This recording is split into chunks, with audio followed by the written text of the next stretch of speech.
Yes, yes, yes. Yes, yes, yes, yes. Welcome to the Grapevine with Manon Sabir. That's me. Yes. Live from Milwaukee, this is the Grapevine on Truth Radio 101.7, and today is Wednesday, Winsday, Wednesday. Ain't that right, Zach? Let me tell you. On point. We just not winning financially. We just not winning emotionally. We just not winning online, but we're winning mentally. Like, we're winning spiritually. We're winning as fathers. We're winning as grandfathers. We're winning as communities. We're winning spiritually. But because right now we have too many black men, they're just surviving, but not truly healthily. More young men and men alike are dealing with exhaustion, anxiety, obesity, depression, low testosterone, hypertension, colon cancer, colorectal cancer, emotional burnout, and one of our main topics today, prostate health, prostate cancer. At the same time, technology is replacing movement.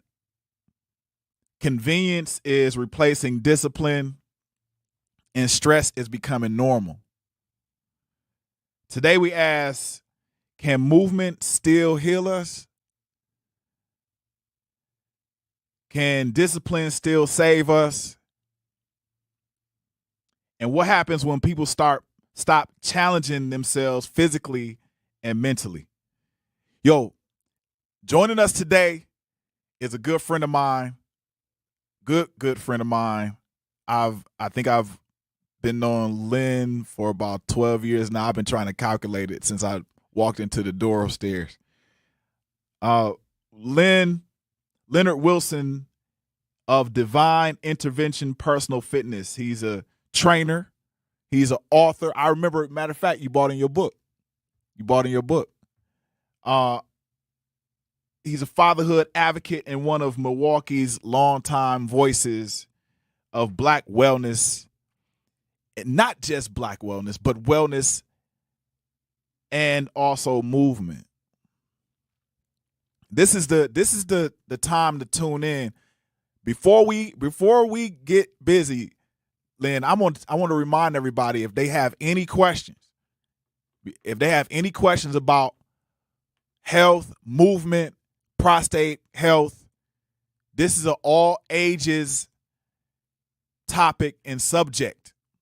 This not only affects older people, this also affects younger people from whatever environment you are operating in.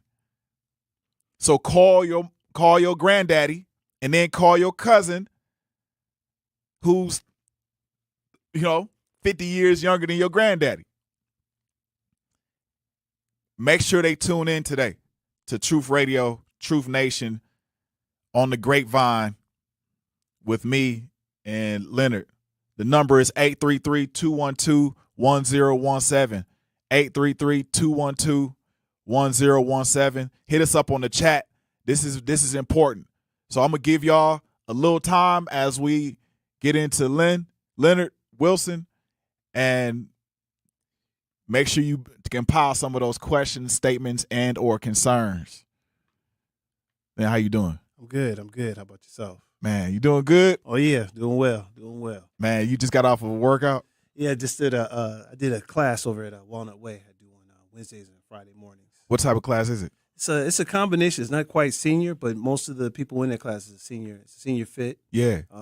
We cover everything. Full body workout. We use resistant bands.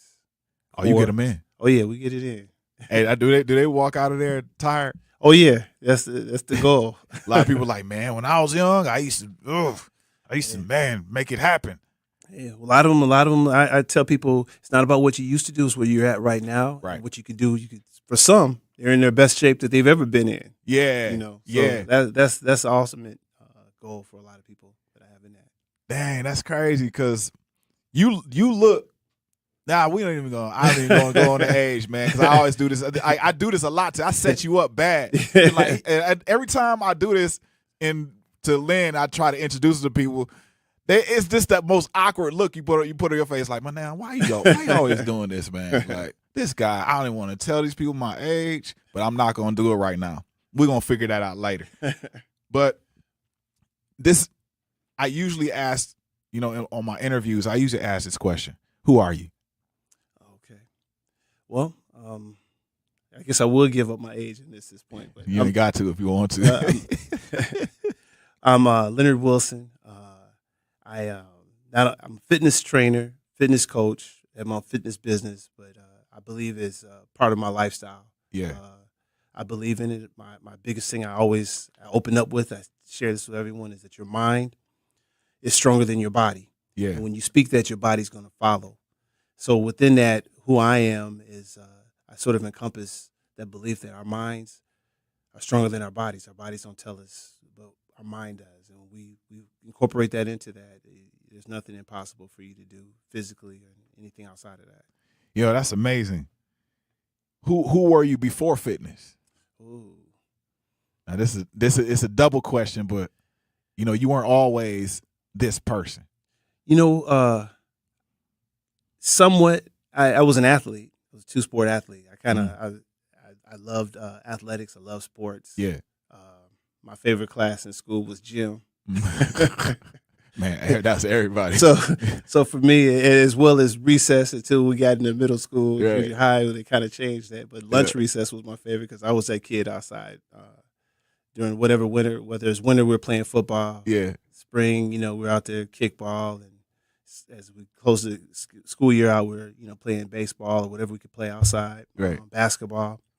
So I would say, prior to that, I think I've always had this passion for working out and exercise. But before that, overall, I consider myself, I'm a father, a grandfather. Yeah. I'm a husband. Yeah.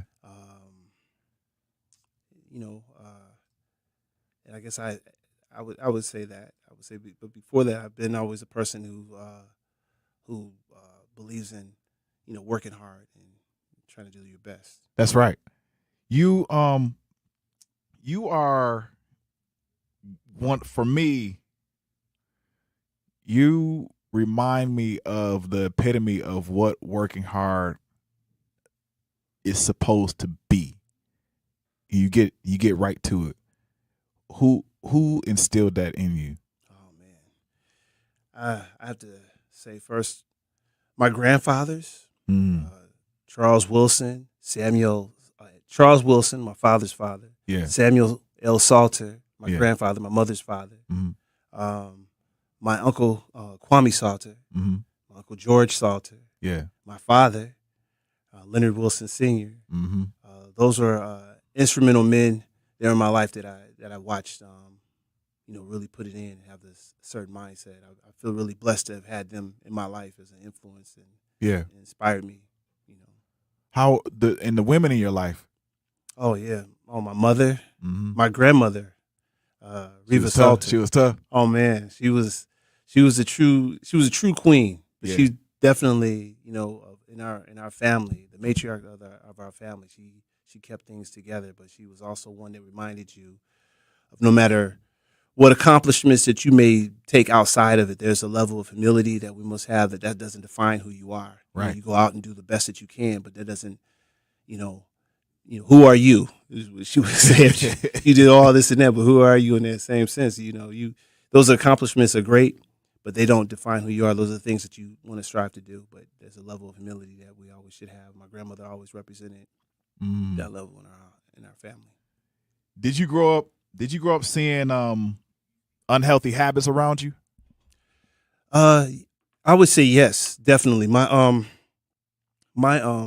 mother, and I grew up in that era where for us, fast food was a treat, a luxury at that time. Yeah. So for us, my mother, we had every meal had green vegetables. We had vegetables every meal. In order for me to get to dessert, I had to eat all my vegetables. So my mother, I can go through the gamut of green vegetables, lima beans, to Brussels sprouts, broccoli. I grew up eating all that. I could eat all that. So it wasn't hard for me to as I got older, to transition to eating more of it. Right. I had to eat that growing up in order for me to actually get to dessert. And at that time, even her desserts were the old oatmeal raisin cookie with the icing, the little hard ones they used to sell. Yeah. So it wasn't always like the greatest, or some Fig Newtons. Those are the healthy ones. But overall, yeah, I would say my mother was instrumental in having me eat healthy. She was big on making sure we ate pretty good. What does divine intervention mean to you personally? You mentioned it in your moniker, in your title. Yes. Yeah, so the title of my business is Divine Intervention Fitness, LLC. And Divine Intervention Fitness is that, well, first of all, because I'm a Christian. Yeah. I believe in God. Mm-hmm. And I believe in his ability to heal us. Yeah. And how I got the name is just as a short story. Well, make a long story short, I was training someone when I first decided to get into the training field. I was training this young lady, and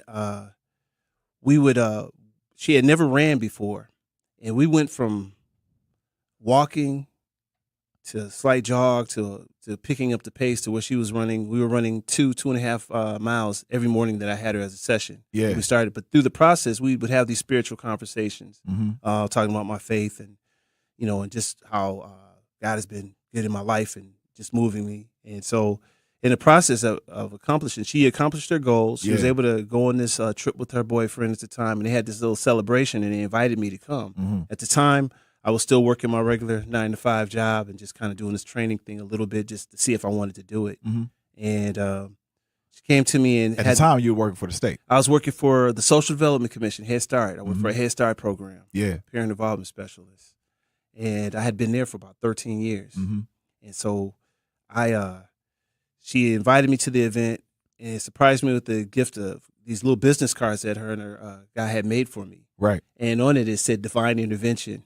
And she said the reason why she gave that to me was that she felt that the workouts just seemed very spiritual. Her weight loss, her gain, her mindset, all of that just was encompassed in what we were doing through our conversations and through the workout. It just was amazing for her.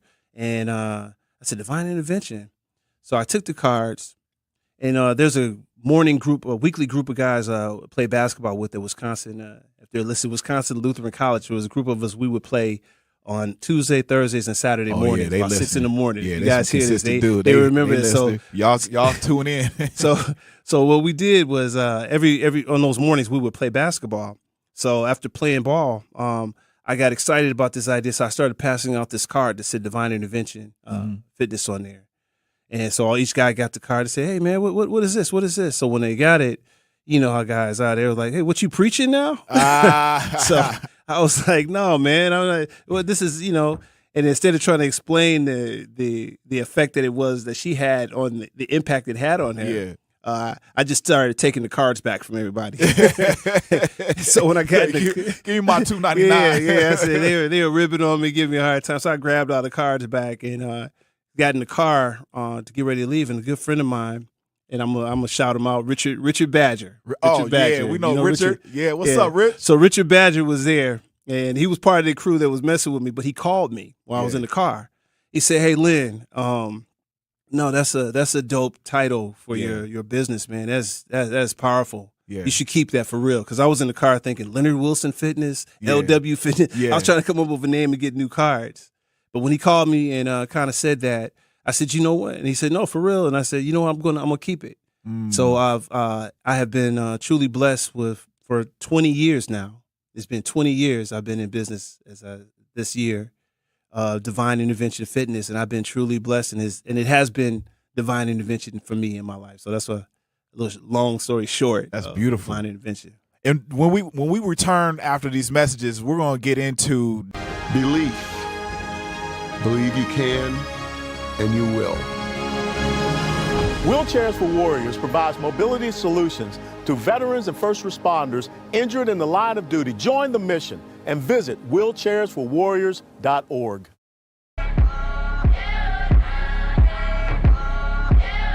Woo, that beat right there, though. Man, we love some good music, though. This is The Grapevine. We're back with Leonard Wilson of Divine Intervention, LLC. Lynn. Yes. Why are younger men getting sick earlier? Oh. Well, a lot of it is diet. Mm. A lot of it is diet. My biggest thing is exercise, nutrition, and the right mindset. And nutrition is 100%. And right now, a lot of is diet. We're seeing, as I mentioned earlier, fast food was a luxury at that time. And at that time, fast food was different. The food was, you were really getting ground beef patties. Yeah. You were getting real food at that time, where now they're not getting that. And a lot of young people are eating a lot of fast food. Mm-hmm. They're more likely to eat fast food more than they would, home cooked food throughout the week. So that's affecting their health. I know when, we're talking about fast food, people automatically, they kind of steer away a little bit. Some people, not everybody. But I know fast food changes the mitochondria, it changes the DNA in your mind, right? Right.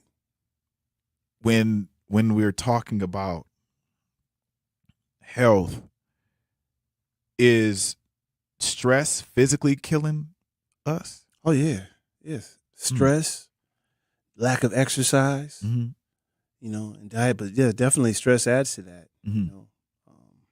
It's affecting us. Our mentality, our mental mindset, and how we handle things. Yeah. And of course, without exercise and not eating right, it's just gonna explode. You're just gonna have a tough time being able to handle things, and it's eventually going to affect your body. And once stress affects your body, in two different ways. Mm-hmm. You can have two types of stress in a sense. There's that level of when you're working out and exercising, where you're engaging resistance to create the body to stress a little, that will create strength and build muscles and burn fat and do all those things. Right. And then there's the other stress that can literally decrease all of that, can affect everything, your blood pressure, cancer, all kinds of things that can come, But that's amazing, because can movement become medicine? Oh yeah, it is. It is. I truly believe that. I truly believe that. It's been shown, and as I mentioned, some of the studies one of the studies I've participated in, the Men Moving Forward program. Right. What is that about? Men Moving Forward is a program that initially started through the Medical College of Wisconsin as a study studying African American men who had prostate cancer. Yeah. And one of the things that they were doing was, we did exercise, we did food demonstrations. Yeah. And we had a lot of conversation. Yeah. And so they know that, and it has been proven that exercise and healthy diet helps lower the risk of cancer. Right. And so, with stress and all those things that can affect you, that's another form that you can actually get cancer. So is cancer an old person's disease? Now, I'm going to say this because I want the biasness to come out, but is cancer a old person's disease? Like, is prostate cancer an old man's disease? An old man's, problem? No, right now it's showing right now that the numbers are, at one point they were doing prostate cancer screenings close to like 52 at one point. Mm-hmm. Right now they're lowering it to like 40 years old. 40. And so possibly you could even get that younger. Yeah, so I was this is good.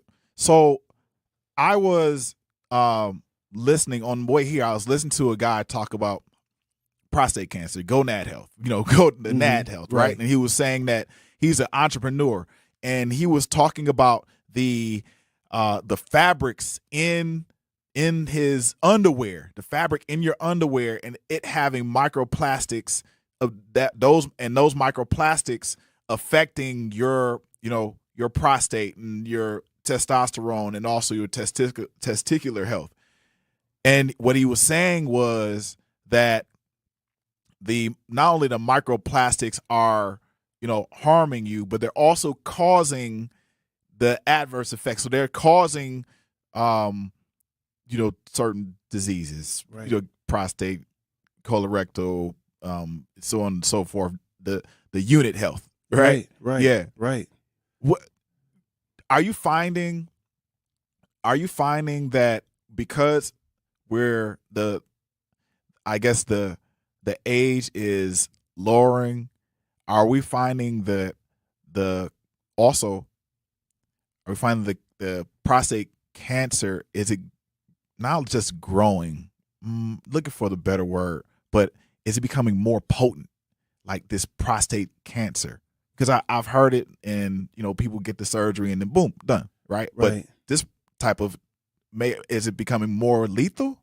I think what's going on is, well, I'll just give you a couple of stats. 1 out of 6 black men have prostate cancer. We are as black men, we are at the highest end of having prostate cancer as well as dying from it. So this is wild. So we're getting prostate cancer at a younger age, right? Yes. So if we're being diagnosed with prostate cancer at maybe 32, maybe 33, maybe 30, that means we probably had it prior than those ages. Right. Well, this is one of the things through the study, and what they're talking about is that which is one of the reasons why there's a push to get screened, but there's also this push to kind of look through your family history. Yeah. There is a connection they're finding with even breast cancer. Mm-hmm. So if your mother had breast cancer, mm-hmm. it's a possibility as a son you might possibly have prostate cancer. Mm-hmm. If your uncle or your father, had that, there's a likelihood that you might have it. Right. Now, for me, when I hear this, I'm conflicted in a sense when I hear that, because I'm a huge generational person. Yeah. We have hereditary stuff that's in there, but I also believe you have to keep in mind generational, meaning that if your parents ate the same type of stuff, yeah, you're going to most likely get some of the same things. If they had high blood pressure, mm-hmm. heart situations, mm-hmm. but they've been eating, red meat, pork, yeah, a lot of greasy foods, and fried foods, and way. You're eating the same way, the likelihood that whatever their symptoms of high blood pressure and those things, you're most likely going to get it if you continue eating that. Now, if you change that, you change the narrative of that, eating healthier, changing that, I think you lower the odds and the risk of you getting what they define as hereditary mm-hmm. in it. So, but for the studies, a lot of times they're saying that it's hereditary. So if your father had prostate cancer, the odds that you have, so to get checked. Yeah. But also at the same time, and I say this personally, there's never a real conversation in our families. We don't talk about those mm-hmm. things. So mm-hmm. personally, I started this project with the Men Moving Forward program about 7 years ago. Yeah. Went through the process, and I didn't have prostate cancer. Right. But turned out while in the middle of doing this program, I had a conversation with my mother, and my mother told me that my grandfather, her father, passed away. He had prostate cancer. Whoa. It had spread. Mm. Now, I didn't know that. I thought he had he was a cigarette smoker. So my assumption was it was cancer. I thought it might have been lung or something along that line. Right. All these years, I had no idea that it was prostate cancer. Wow. And she told me that. So in the process of this conversation, turned out that my uncle had it, mm-hmm. and it went through the procedure. Yeah. Then his son, my cousin, first cousin, had it, went mm-hmm. through the procedure. Yeah. So all while I'm doing this program, I had no idea this is what, but I got checked. I got checked a couple of times since I've been doing it, and I don't. But the difference for me is my diet and my, going more towards a healthy lifestyle. So right. I know personally, I could say there's the risk that mm-hmm. runs in the family, but mm-hmm. yet I don't have it.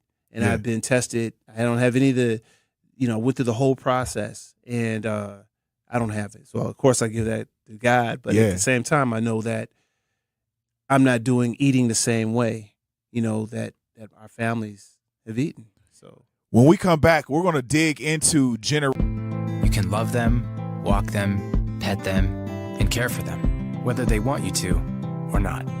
You can take a picture or 50. You can fly to the moon, travel the world, or just stay in bed. You can't buy a best friend like that, but you can adopt one. There are millions of pets waiting for a best friend just like you. Help us save them all at bestfriends.org.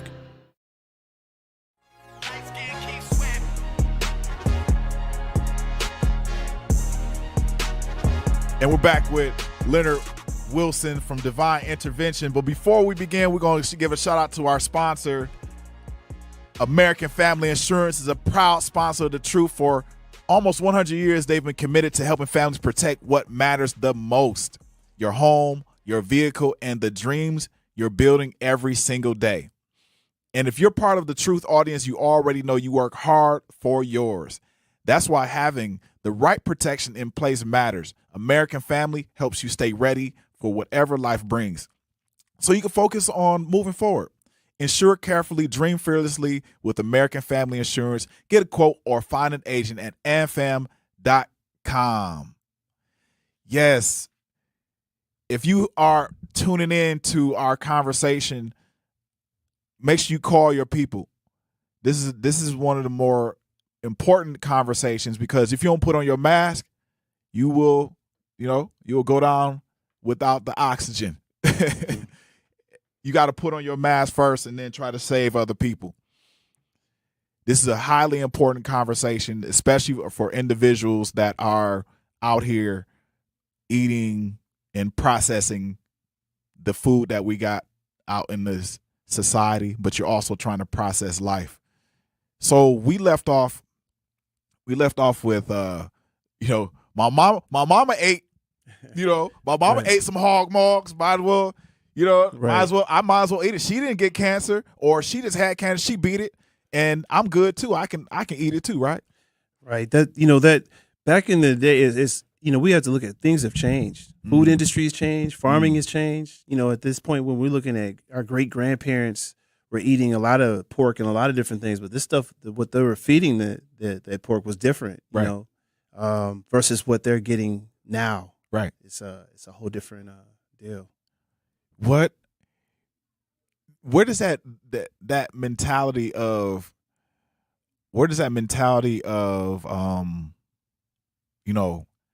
I can eat what my parents eat come from, and then not get, people think that they'll live forever. Where do you think that comes from? I think it's I'm not sure, I think people come up with that. I think because when you're young, you think that you're gonna live forever. When you're young, you think that you're gonna be and feel the same way that you feel at 17. You're gonna feel like that at 21, and at 21, you're gonna feel like that. At 30, you start thinking about, I don't feel like I did at 17. Right. What's different? How do I change that versus, and then you get 40. And you don't feel like you did at 20. You don't feel like you did at 30. You now, I think at this point now you start looking at, that it's probably time that now you look at your parents, and then now what you might have saw when you were younger, saying that they ate like that, but then you see your parents as they're older, and depending on how they were taking care of themselves. It's one thing if they were eating like that and they're still active and they're still doing what they're doing. That's another. Yeah. If they're not doing those things, if they're not living an optimal, healthy lifestyle, right, moving around in their older age, then you want to revisit their eating like that. Give me a sample. I know everybody thinks, man, Leonard, 230 pounds, full of muscles. I'm gonna give or take some weight here and there. I'm 5'7". Leonard's 6'4", 6'3", 6'3". Yeah, 6'4" in dress shoes. But you give us a day in the life of your diet, maybe nutritional standards. Give us a day in the life of what you eat, and how we can adhere to the same kind of standard. Okay. Well, I'm gonna definitely do that. Here's my disclaimer, though. I always Do tell not everybody- do what I do. Yeah. Here's the All disclaimer. trainers do the Well, same thing. sometimes Don't what do works, what I do. Just what I works say. for some people might not work. So I take a cookie cutter approach even with my clients. But Yeah. me personally, this is what I do. It Yeah. works for me. Yeah. I'm happy with that for me. yeah. But I'll share this. Prior to this, I didn't always eat this way. Yeah. You know, like I said, my mother had us eating healthy, but with the moment I got grown, Yeah. I went on my own. It wasn't always a six It pack. wasn't. It wasn't. No, Yeah. so. But Yeah, I six packs wasn't a six pack. right, right. So now, what I've done is some stuff I kept. Like I'm a huge oatmeal person. I love old fashioned oats that you have to make. You know, boil the water. I know people go to Steel Cut and all that. Yeah. I just still do the old fashioned. Yeah. It's a nice brand. That's what works for you. Yeah, that Mhm. works for me. Like, nice brand that they have at Woodman's that I get. That's really really good. Yeah. And so it's not Quaker. I don't do Quaker, but it's a nice little brand they have there. Right. So I'll start my morning off with a bowl of oatmeal, probably a very large bowl. Yeah. Everyone, Jethro size bowl from Beverly Hillbillies. That's style. that's an old school granddaddy just got off the field. Yeah, I have a bowl of that with blueberries. I usually put blueberries in there. Martha, come get this.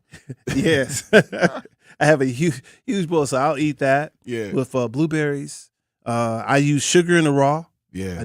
I will do sugar in the raw. Mm-hmm. And I would say after that, you know, and it depends. Like if I do the oatmeal, it's either going to be usually after I do a morning workout. I like to eat afterwards. I don't like to eat on a full stomach. I don't like to work out on a full stomach. So I'll do that afterwards. Right. From time to time, if I have time, I try to catch Manon at when you had the Juice. get something from there. Yeah. But I try to stay hydrated. I do spring water, Mm-hmm. and I also do coconut water. Yeah. Meats, I don't do red meat. Mm-hmm. I don't do pork. Mm-hmm. I don't do any fried foods. Yeah. I will do turkey burgers, Mm-hmm. maybe a chicken burger. Yeah. I'll do some chicken breast. Mm-hmm. I do salmon. Now, I say this because for one point I went vegan for about 7 months. Mm. And when I did that, it allowed me to not eat as much meat. Like I'm able to I'll go a week or two with no meat at all. My meals will be, for example, if I did soul food, I'll do collard greens. You know, they might season it with pork. Yeah. I mean, not pork. They might season it with turkey. Yeah. You know, but I'll do more of the greens, less of the turkey that's in it. And Right. I'll do sweet potatoes and black eyed peas. So you'll hit a family reunion, or you be like, man, if you doing the vegan thing, you like, yo, just give me the vegetables or whatever. I'm Right. out. Right. Yeah. So I usually do. So even when I go to soul foods places, as long as they're seasoned with turkey, I'm gonna do sides. I'm gonna do mainly sides. I won't do any meat. So you're careful with, you know, your day-to-day items. Like this is, you're mindful of what Yes. you're eating. Oh yes, yes, Mhm. throughout the day. So if I'm in the process of trying to put on more lean muscle, Mhm. I'll probably double up how I eat believe it or not, my greens, my collard greens and my sweet potatoes. Yeah. I'll do some salmon if I want to really kind of cut it up a little bit. I'll do more salmon as my meat because of the protein, Right. and I might add a little chicken breast in between it, so that day might be consistent of maybe salmon and maybe chicken breast at one point, lunch or dinner. Mm-hmm. But I might narrow it down. Instead of doing a 3-meal day, I might just do a 2-meal day. Keep doing that just to kind of work off of that. So we have a question from the chat. That's my mama. Oh, My mama asked a question. Biko said it's an important topic. What are good numbers for the prostate, and can there be a false positive for prostate health? What are some good numbers, I guess? but they're talking about referring to their PSA numbers. Mm-hmm. Well, a good number is you want it to be a 0 or 1 Yeah. at the 1 at the most. Yep. You know, anything higher than that, you know, and you want to monitor it. So what happens is if it goes, let's say you're at a 1 and then 2 months later it's at a 4. Mm-hmm. and you went from 1 to 4, and then another 2 months, it's at a 7. Yeah. You wanna get it checked out. But if they jump from 1 to 4, I would still get it checked out and see what they say. They might want to do a little active surveillance on you to follow up where you are before they do any type of, surgery or anything like along that line. They want to see, and it all too depends on your age, how old you are, and what your health history might be. Now, older men are getting it, but also younger men are receiving the news of prostate, cancer. Have you seen the trends kind of towards those younger ages? Well, I did. I noticed when I was participating in this study, helping facilitate men moving forward, the study, we had the youngest guy that participated in that group was 41 years old. Wow. He was 41 years old. And this was 7 years ago, am I right? We started 7 years ago, okay. So I would say, still in the same so year. it was within the last 7 years. This Right. gentleman was in our program, and he was like 41 years old. It just blew my mind. Now, in terms of the false negatives, that's something. I always say, if you get a reading or diagnosis, always get a second, maybe even a third opinion. Yeah, and have them, don't just go off of what don't the go first. off the first. Yeah, don't go off the first one. You definitely want to. And I found this through having a conversation with the guys at Men Moving Forward, that it's important to get a couple of opinions. Mm-hmm. Don't just go by the first one. Mm-hmm. And you want a doctor who really understands and knows that. Should churches, barbershops, and gyms talk about men's health more? Yes, specifically prostate health. Because here's the thing. I used to be in the juice kitchen, and people have come in and have talked about, them waking up and not being able to function. Yeah. Erectile dysfunction is one of the symptoms also. Am I right? That's correct. There's a few different symptoms. That's one. The other, of course, is frequent urination, some discomfort. Yeah. All those kind of things along those lines. So meaning like this is for the audience. So the frequent urination can come off as, you're getting up frequently urinating, or you have a non-powerful urination where you're urinating and then it's kind of dribbling out. Yes. Mm-hmm. It's difficult to stop, Yeah. Keeps, like a faucet. It doesn't completely still the drip. Right. So in those instances, doesn't mean that you have prostate cancer. You just still need to get it checked out. That's why they're really pushing early screening. And then the thing is, it used to be an evasive screening. Yeah. It was very evasive. Yeah. Any man, it's not a comfortable feeling for a man to go through that. They've now changed that. They've upgraded where now they can do it through your blood. Just in your blood. So it's simpler now. Mm-hmm. I think what will happen is it becomes more invasive if they can't really, there's still some conversation that you're going through, and they need to get a little and find out what's going on. They might do that, but overall, just to find out where you're at, the blood test. When we come back, we're gonna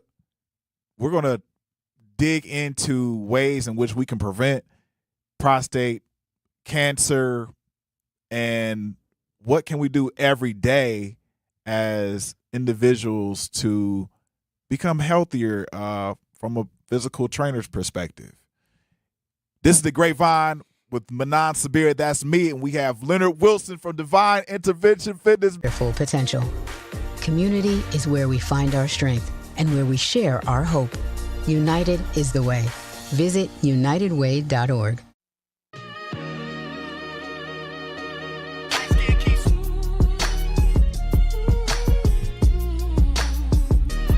Yes, Zach, that was a dope beat.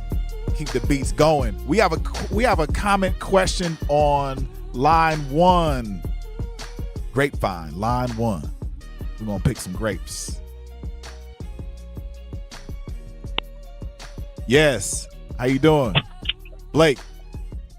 What's happening, man? What's happening? How y'all doing? Y'all doing good today? Sounding good, man. Yeah. Y'all getting better, man. Gonna be like that record you got out, boy. Gonna be got some numbers on it, man. I like that. Oh, dang. Okay. Grammys. Y'all getting y'all swag, man. So that means y'all getting comfortable in y'all seats. I like that. All right, man. Yeah, I like that too. What's up? What's the deal, Okay, Blake? so now, this is what I'm calling about. Okay, I'm 55. Yeah. And my mom passed, my mom and my grandma passed in the same year. My grandma passed on my mama's birthday in July, and then my mama passed that following January, and I lost four other people in 9 months. Yeah. I was depressed and didn't know it. Went to the doctor, had an African doctor and everything. But the lady that I had checked my prostate. They did the blood and everything, but when I came back with a blood reading, and they let me know that my cholesterol level was high and I didn't lay off the red meat, they still checked me with them 2 fingers. I'm like, but ain't nobody been in there. We just need to make sure and check your muscles. That's all.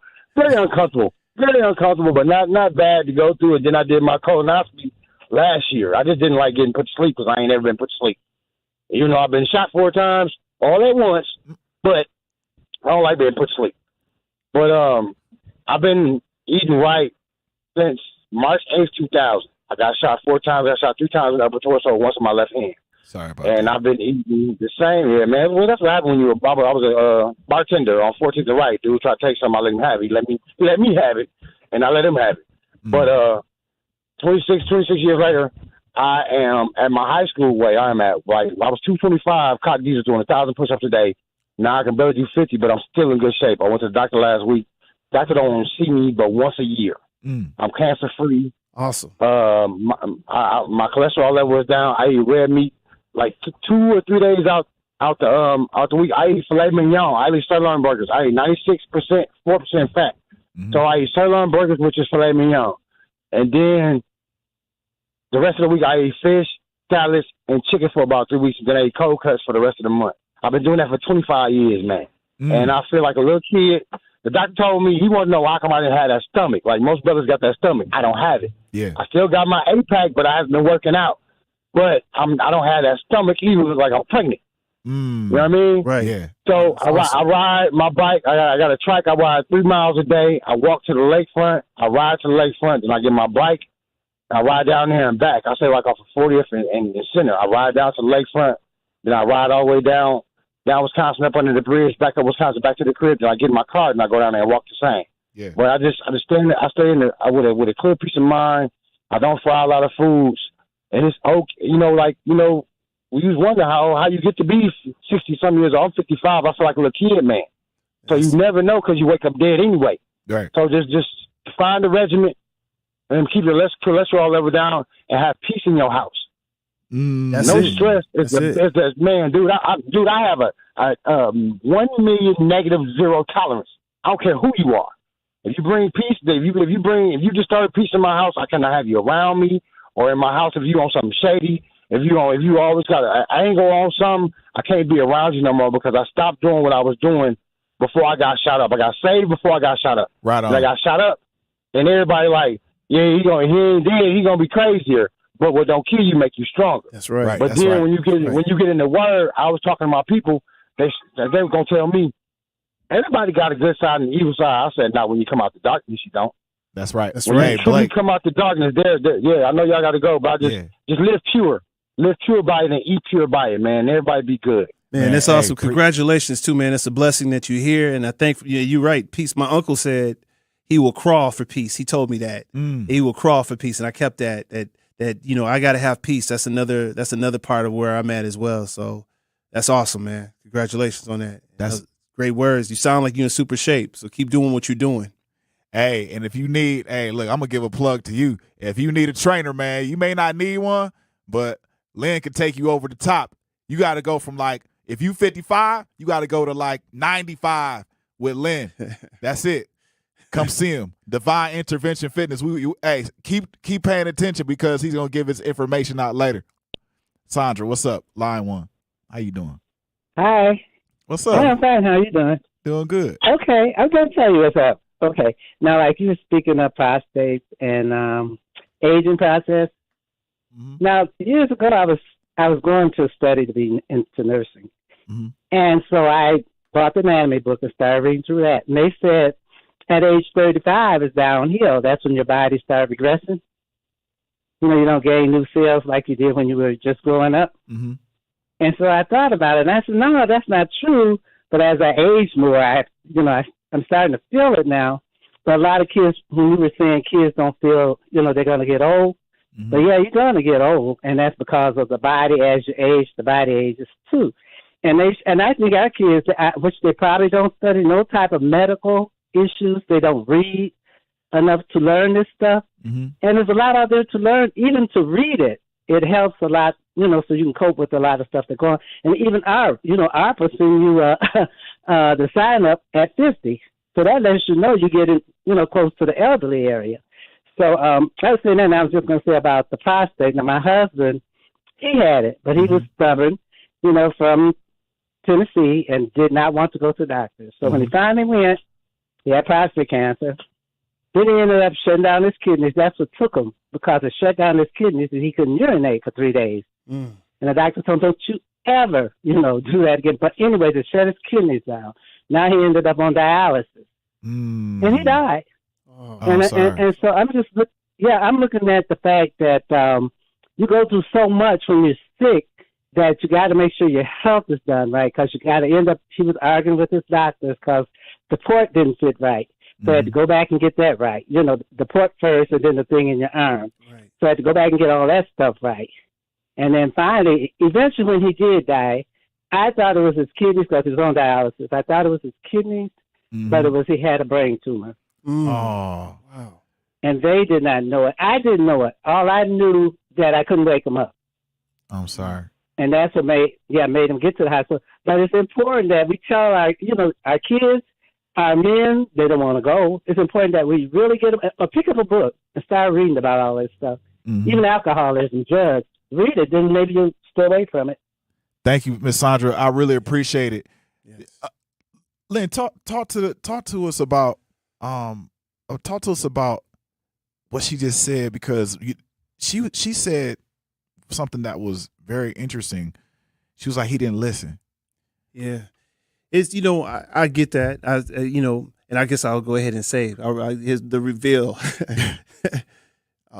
I'll be 60 in about 2 weeks. Yeah. And there was a period in my life that I was hard-headed, not really wanting to get checked out, because it seemed like there was never good news if you went to the doctor. Yeah. And I'm totally against pharmaceutical stuff. I'm more of a naturopath. Yeah. But I was hard-headed, doing that. But it's important, though. I've come to the point where I've learned that you need to find out, you need to get checked out, get a diagnosis of what it is. Yeah. But you can try for me to find out, okay, this is what it is. So I do some research. I find a natural approach to it. What do I need to do to get well, and put the work in on doing that. But we have to, that's why, being here, I just emphasize that people get checked out. Find out where you're at, and then see how you can get well. Hey, we're going to extend this hour. Yes. This is hour number 2. You're on the Grapevine with Manon Sabir. That's me. And we have in our studios today, continuing our conversation, our very highly important conversation about prostate health, is Leonard Wilson of Divine Intervention Fitness LLC. Now, we're going to go to the chat real quick. And before we go to the chat, make sure you tune in to the chat. Put your comments, questions, and concern into the chat, or you can call 833-212-1017. 833-212-1017. Make sure you subscribe and tell the people that you know to subscribe to the channel too, because when you subscribe, when we get 100 subscribers per week, guess what? I do 100 push-ups. So I challenge Lynn to do 100 push-ups with me. So look, we're going to go to the chat real quick. Biko says, important topic. My mama says, what are the good numbers? Mark Reed, 7164 says, that's why I gave up eating meat back in 2001. I want you to cover soy also. We had to talk about soy. This information was out back in 2000 about black men being the number 1 people with prostate cancer. Yes, those numbers aren't going down. They have actually gone they're stay at the same level. Yes. Actually, it's the numbers are even more where we are. Like I said, it's solid. It's solid. We're 1 out of 6 black men. 1 out of 6 black men get prostate cancer. We're number 1 at passing away from prostate cancer. over 2 times, actually double that of white Americans. So yeah, we've been talking about it since 2000. They've been bringing it, but it's still prevalent that those numbers are still, they have to change. Stress, food desert. Food, yes. Tight pants, all that. Could be. But yeah, and also what we talked about when we talk about food, we were talking a little bit about soy. Right. I noticed 20 years ago, I noticed that they're putting more and more soy in foods. And I was wondering, why are they putting all this soy? And we're not talking about the organic, natural soy. This is a really bad version of soy that they're putting in food products. It's in over 72% of the foods we eat. Right. I challenge you to look at any packaging labeling, and you're going to see soybean oil, soy lecithin. Yeah. You're going to see those listed in these food ingredients. And the question was why. At first, when I looked it up, they were saying they were using it as an emulsifier to make it. But I've discovered a old box of graham crackers I was sharing, and I looked at the ingredients, and it didn't have any soy in it. So I suggest that if you could cut back, because it's going to be impossible it's in almost everything now. Right. But I would say cut back and be mindful of how much your intake that you're taking of that, because soy has a way of, the more soy that you put into your body, especially as a man, it increases estrogen into your system, in your body. And estrogen can affect you as a male. It can affect your testosterone level, right? Because it's gonna lower it. Right. Harder to do that, and it's also going to affect your genitals. It's gonna shrink. Yeah. It's gonna affect your emotion. You're gonna act a little more emotional, and it does. And believe it or not, it almost does the opposite effect to women who intake so much estrogen. Because too much estrogen for a woman, guess what? Creates some form of testosterone. Wow. So we're looking literally at an imbalance. Yeah, it's a correlation. I haven't done an official study, but it's just an observation of what I've noticed in that. So I would say monitor that. Try if you have something that's in there, make sure. It's so important to add green leafy vegetables to help flush and get stuff out of your system. Yeah. So that's huge. You're looking at nut health. Your nuts have to, they have to be a specific size. They can't shrink. They're not. The imbalance is wrong. If it's wrong, they shrink. Yes. And that's leads to other issues. Yeah, and that will of course affect you mentally. That'll affect you, in all kinds of ways. Something like that affecting your body. And where you're at and your desire and all of those kind of things. So, yeah. Zach, we got somebody on line one. Yeah, just hold on. Okay. So we're going to go to the chat real quick. Somebody says, I do 1 meal a day and still vegan. My mom says, we know certain foods can affect prostate. What about certain medications and even metals such as copper, etc.? Certain medications and even metals, can they affect?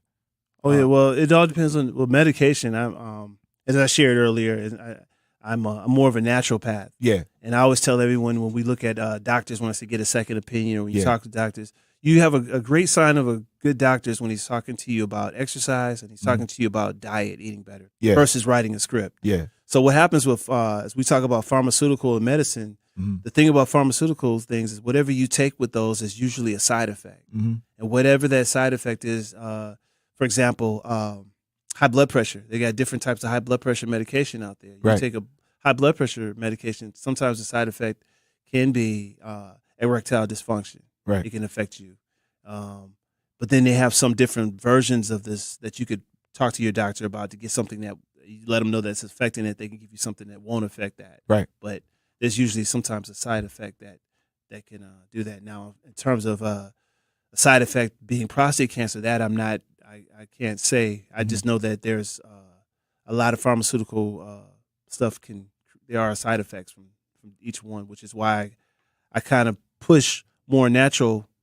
My naturopathic approach is instead of having to take that, what can you eat, what you can find in your foods, what can you do, physically to kind of offset that versus doing it, because what happens is you take a pharmaceutical pill, the side effect affects you, then you're coming there getting treated for the side effect. Now you're getting a pill for the side effect. Right. So now you went from 1 pill to 2 pills. and the second pill has the side effect. Right. And now you find something else is going on, and now guess what? They're treating this third side effect. Now you have 3 pills. Before you know it, you'll have a whole week long of pills that all is attributed from the one pill that led to that. So I try to really push that if we can find ways to, what can I eat that's healthier? What can I do? Even a lot of times, people who have been diagnosed with prostate cancer and were able to make it, a lot of times if they doesn't go untreated, if they go untreated and deal with prostate cancer and they don't deal with it or do anything, they usually pass away not from prostate cancer but from heart disease. We got a caller on line 1 real quick. Awake. What's up? Yes, I was listening to your radio show. How you doing? And I was just, I'm doing fine. And yourself? Yeah, doing good. What's up? That's good. Yeah, I was listening to you guys, about that, everybody has to get that, what they call heart disease, not heart disease, Prostate. What you guys? Prostate. Y'all talking about the prostate thing? Yeah. But I'm kind of old. I've kind of been around for a long time. Mm-hmm. And what I realized that when you just broke up. All those conditions when I was, You just broke up. Say the question again. I said when I was young, we didn't have all those conditions about prostate. We didn't talk. A lot of people talk about cancer. Cancer was. Zach, we breaking up on him. All right, I'll see what I can do. You're still breaking up? Okay. Yeah. I heard him a little bit. Try one more time. Can you hear me? Yes. Yep. Go ahead.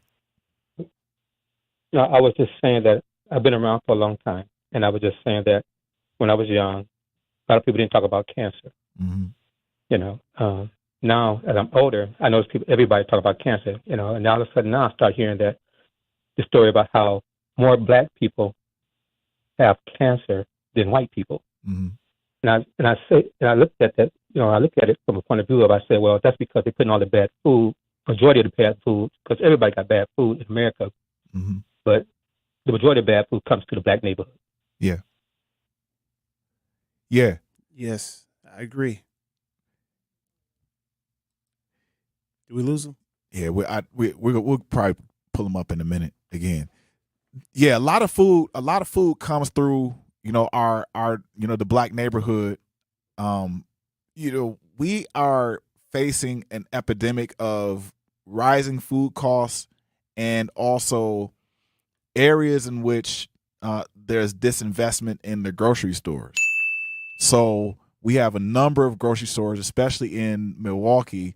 I would love to have our mayor and also Russell Stamper and some of our older people to come into the studio. Y'all just need to mob up and put a common council meeting down here, but please. But I wanted to really, we don't have much time, and I want to respect your time. I know we held you over for another 12 minutes, but you came in sweating and stuff like that. So I wanted to respect your space and your time, but I like to ask rapid fire questions if we could. Sure. So this is a period of time in which we ask these questions, and you just think off the top of your head. Ready? Yep. Biggest thing silently killing black men. We said it. Prostate cancer. Push-ups or walking? Push-ups. Most underrated health habit? Eating good. Eating healthy. Is sleep more important than workout? Sleep is. What food should black communities cut back on immediately? Fried foods. Most dangerous modern habit? Alcohol. Is stress worse than bad food? Yes, stress is. One health screening every black man should get? Prostate. Cardio or weights? Weights. What's harder, discipline or motivation? Discipline. Where can we find you, Brother Lynn?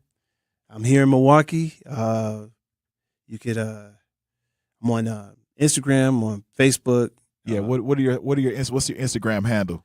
Instagram handle is di.fitness. Mm-hmm. On Facebook is Leonard Wilson. Also DI Fitness. Right on. Lynn, thank you for coming. Last minute, you showed up and you showed out. We need to extend this conversation to a part 2. I think there's not enough people listening right now, and once we get the word out on who you are on this radio station, we're going to come back and we're going to do it again, because there's more to this conversation than meets the eye. Am I right? That's true. That's true. Very, very true. And I really want to extend it, but you guys, thank you so much, Lynn. Thank you. Thank you for having me. This was an honor. I appreciate it. This is the Grapevine. Manon Sabir. That's me. We got Leonard Wilson, and we're going to pay these bills. Take me out, Zach. The possibility of lung cancer can be pretty scary, especially if you're one of approximately 8 million current or former smokers at high risk. That's why SaveByTheScan.org wants you to know that now there's a breakthrough low-dose CT scan that beat. Man, this was fantastic. I like conversations like that, because you get individuals who developed a passion for what they feel is important, not just to themselves. And it started out as, this way to just try something. And he went from trying something to making it happen for himself. From passion to profit is what I call it. And majority of us have that in us, and we don't operate in that space if we don't grab life by the horns. And he went and did that. So he left me a book. It's called You Can Do This: Exercise, Nutrition, and the Right Mindset, a Striving While Black Daily Guide to Staying Fit and Healthy by Leonard Wilson. So I'm gonna hold this up so the people can know what you're gonna get when you contact Lynn. I call him Lynn, but when you contact Mr. Leonard Wilson. And I don't want to live down this conversation about prostate health. It's not the type of conversation that should die. It has to live, and we have to provide this valuable information wherever necessary. So too many black men are silently struggling physically. And one of the biggest problems that we don't talk about, one is, yes, prostate health, but also erectile dysfunction. It's funny because I was just talking to a friend of mine, and this is just this morning, and he was talking about how he had an issue with his erectile functioning.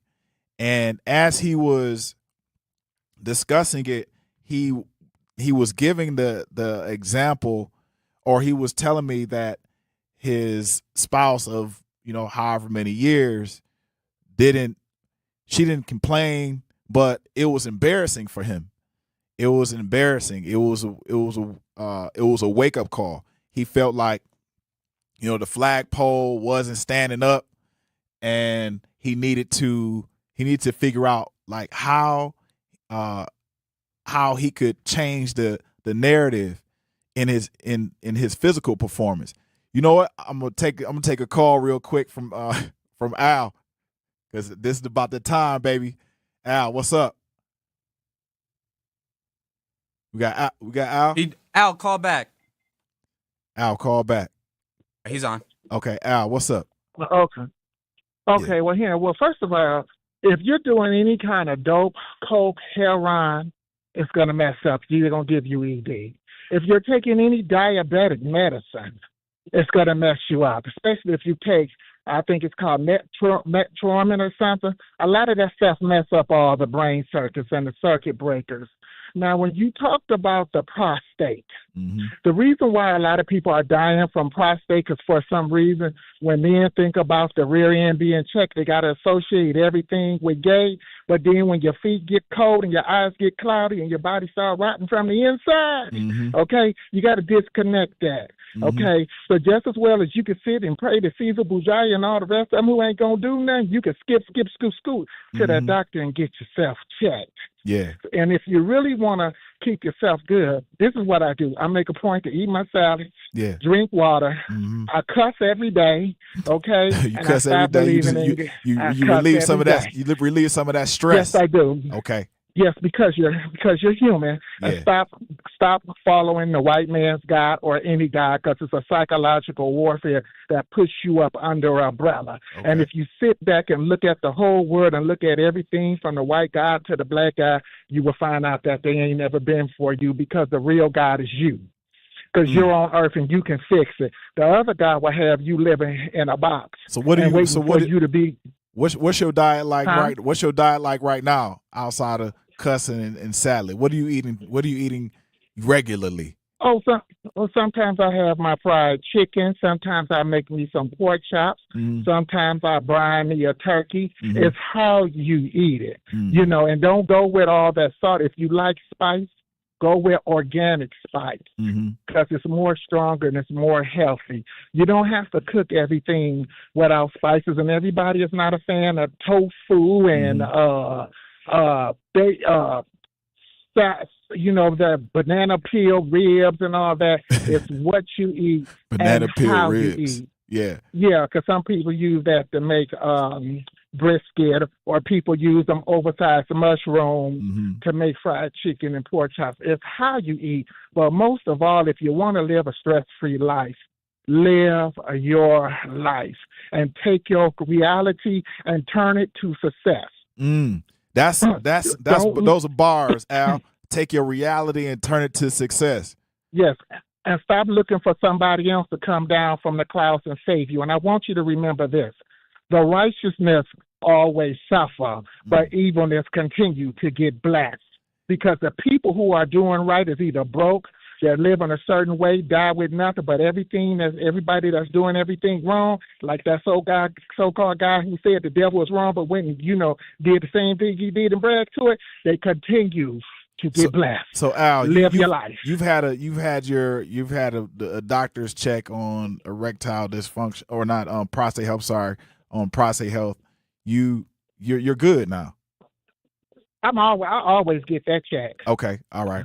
My body is like diamonds. I don't have no ED, nothing. Yeah, I make sure everything works. No, I'm saying not ED. I'm just talking about your prostate. Your prostate health is good. Yeah, I always. Okay. I always get that check. But once men stop associating of something going in a rectum as being gay, right, y'all will live a little longer. And then you're right. And you're right. Thanks, Al. Look, I'm gonna address that too. When you're getting checked for when you're getting a prostate health exam, and I got one at age 30, got one at age 40, and I recently got one, and there was the doctor actually asked me if I wanted to get kind of the archaic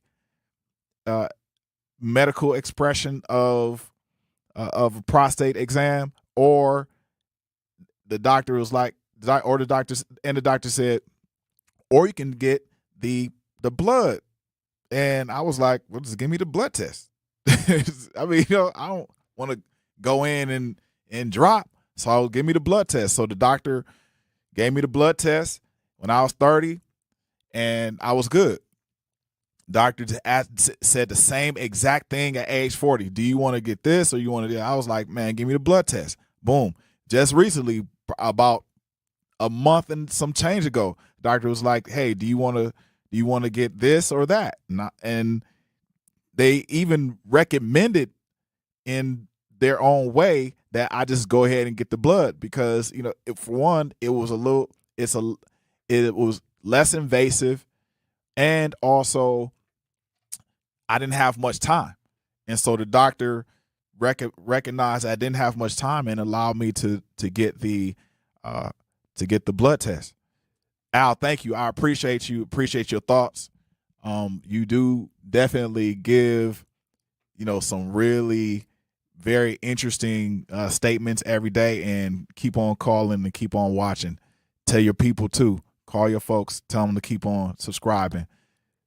So we're gonna go to the chat again. Arcane A1, he mentioned stress. We hear about the dietary and biological risk, but consistent stress breaks every part of the body down slowly. Deadly. Yes, it is deadly. Consistent stress, it constricts the organs. So you can go through all of your organs, and the consistent stress, your cortisol levels will be out of whack. So that consistent stress affects your cortisol. It affects the rest of your hormonal levels, your minerals, and also your intelligence. Your intelligence drops. So imagine being under stress and you're constantly having that pit in your stomach. It's also a pit in your mind, and you're under this weight where you feel like you can't get from under. That constant stress is also playing in the macro level outside of your body, right? Or on the larger organs, but on the smaller organs, you have to remember it affects not only your blood but also your lymphatic fluid too. So you have two fluids. One is a smaller, your blood is, it's blood is blood. But the other fluid in your body is lymphatic fluid, and it affects the lymphatic fluid. The lymphatic fluid is that white stuff that comes out of your nose, or that looks like snot. That stuff. Supporting post 9/11 service members and veterans like Anthony, a Marine who was injured by a roadside bomb in Afghanistan. They carried me through my injuries, not just my physical, but my mental. And seeing other vets doing the same thing helped me tell myself, hey, you can do this. Join us in honoring warriors at woundedwarriorproject.org/America.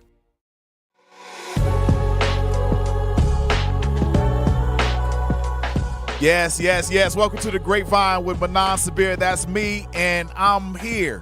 We're going to hit the chat real quick because I think it's important to include our folks. Make sure you call in before I begin and hit the chat. Make sure you call in 833-212-1017, 833-212-1017.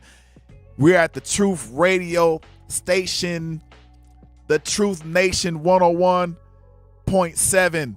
Yes. We're going to hit this chat real quick. So RC, let's see. Mark Reed 7164 said light and darkness can't coexist together. Biko Baker says important topic. He also says I don't like tofu. Yeah, tofu, too much of it. There's a lot of studies out talking about tofu, and they were saying that tofu contains, of course, soy, but there are conflicting studies about tofu.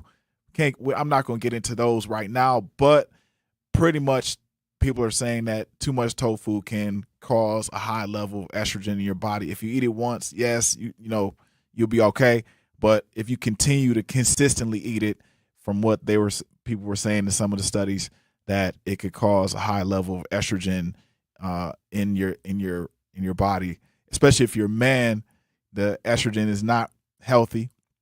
If it's an overload of estrogen, and if you're a woman, if it's an overload of estrogen, it can also cause the reverse, and you'll tend to, as Leonard said, to have testosteronic effects. So please watch what you eat and do your own study before you partake in some of the foods that are kind of unknown to you. And also different strokes for different folks. And Al was kind of right. Like there are in some ways, Al, you're right. You have to understand what affects your body before you start preaching to other folks about what they should or shouldn't have, right? So what affects generally what affects the human body, but then also what affects your body.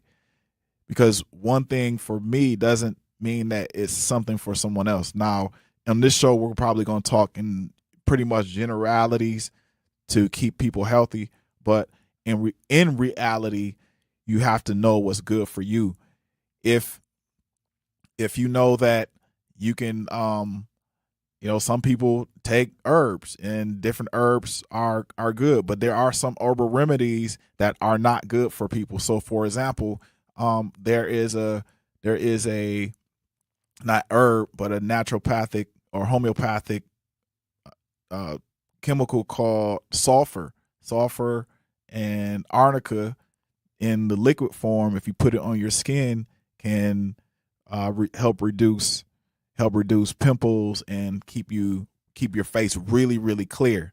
But I've seen where it had a different type of effect on people. You have to, take your time when discussing a lot of these and when discussing these topics, but then also take your time when you're giving out some of this, especially advice to your family and friends and whoever else.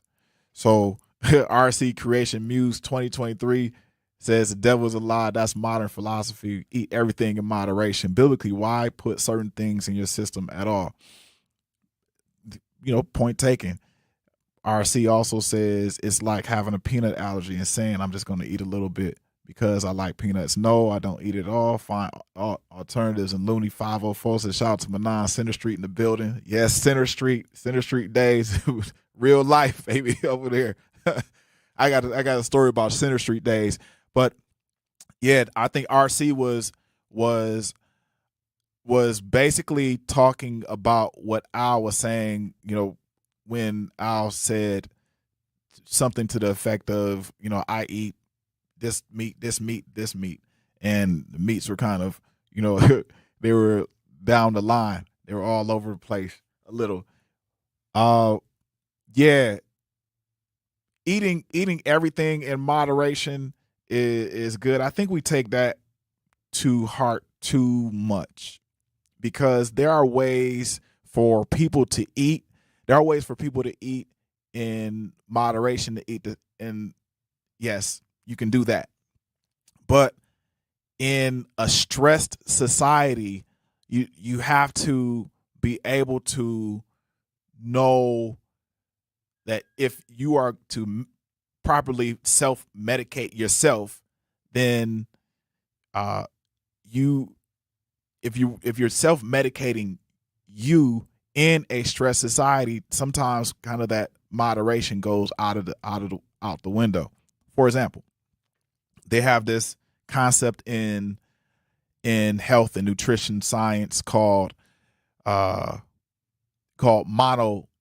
meal eating. And mono meal eating is where you eat one meal or one food, for a period of time. It can be a day, it could be an hour, whatever it is, but mono meal eating. So you just sit down and you just eat, let's say, a bowl of melons or a package of celery. Mono meal eating is addressing whatever symptom you have in your body. You're addressing that particular symptom. For example, if you're having something wrong with gut health, and gut health, is possibly the one thing that usually affects everybody all the time, every day. If you're having a problem with gut health and eating melons is a way to alleviate the issue, then you might as well eat melons, to alleviate the issue. That's mono meal eating. What happens is the problem that we get caught up on is, and especially in this moderation debate, is when folks start eating, they start combining foods.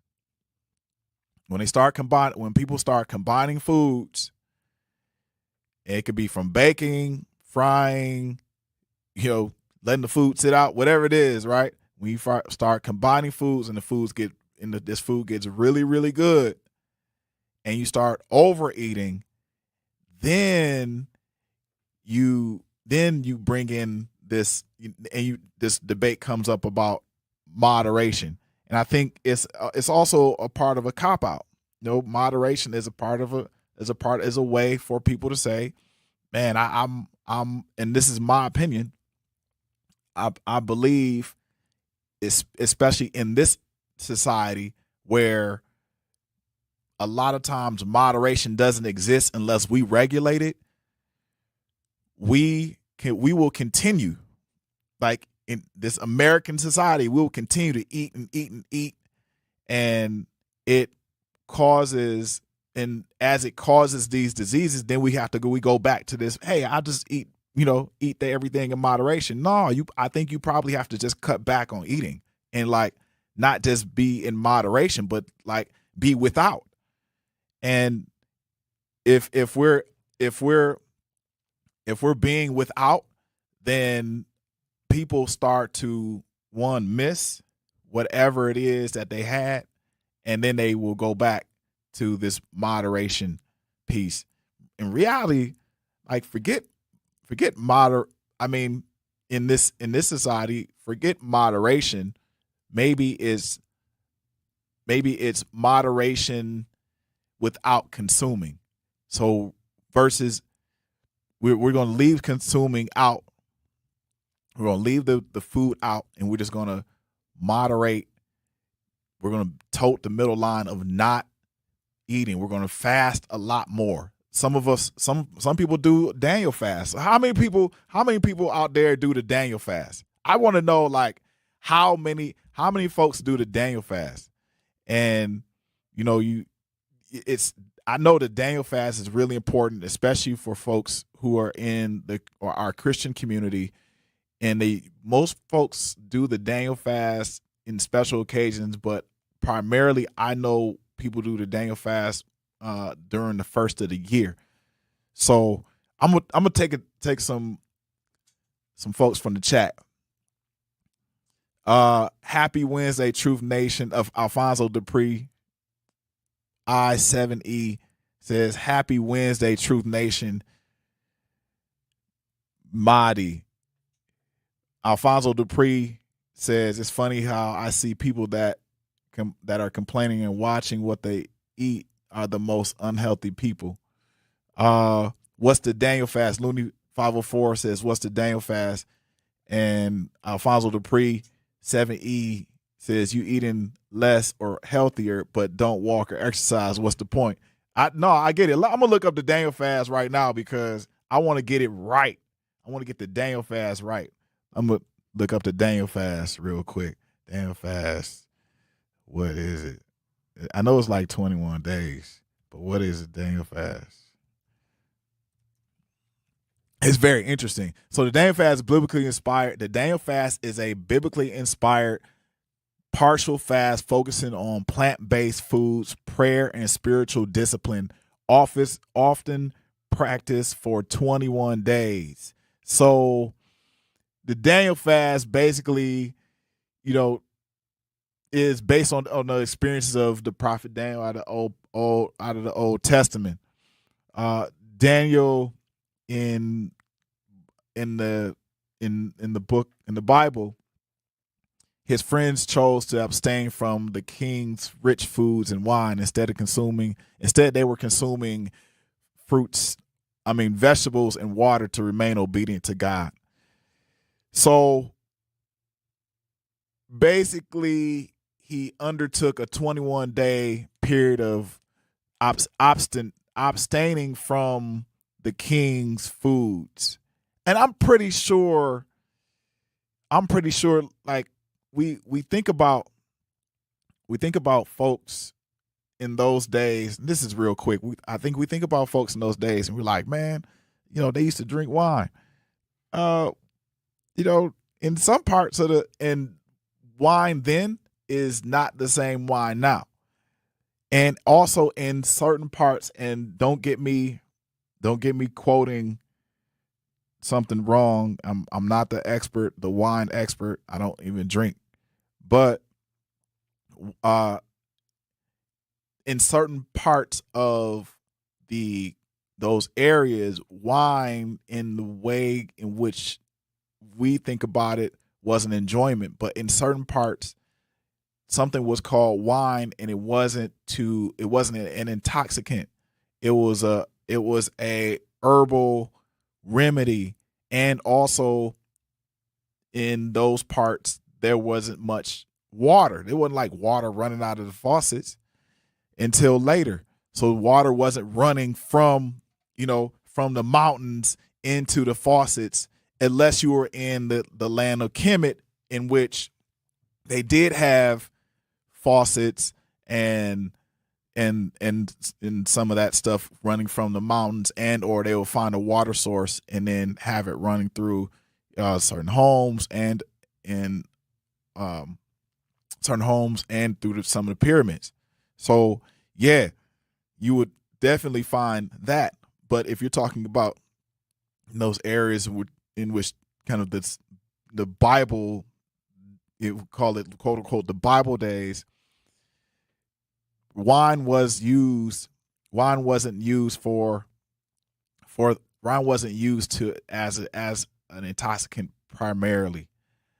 That came, like, that was later, and also that was given by certain folks. So you don't twist Daniel's words into him partaking in the king's intoxicants. Please don't do that. That's something that we have to, we have to rear back from. Let's see. Alfonso Dupree said, "You're eating less healthy, but don't walk exercise." He also said, "I'm a Muslim. We fast from dusk to dawn. I hear some people during that period of time, they do fruit fasting for days." Yeah, exactly. So a lot of people, they do a lot of fruit fasting, during those periods of times, if I'm getting you right. But also, if you are, and this is where I think the moderation debate comes in, or the moderation subject comes in, Alfonso. I think when people are when they're just getting going, right? Because you and I, I'm pretty sure you're probably working out. You're probably on the lake right now walking. So when people are working out, or when people are just getting going, the majority of the time you're mentally preparing yourself. You're mentally preparing yourself in order to be a healthy individual. So in order for you to be a healthy individual, that you're preparing everything. You're literally preparing, from physically, from your clothes to your shoes to the type of towel you're gonna, come back and bathe on. Like you're preparing everything, but you're also preparing your food. And needless to say, you'll be at home cooking, and most people will start there. They'll start with I'm gonna cut back on this and start eating that. I'm gonna cut back on this and I'm gonna start eating that. If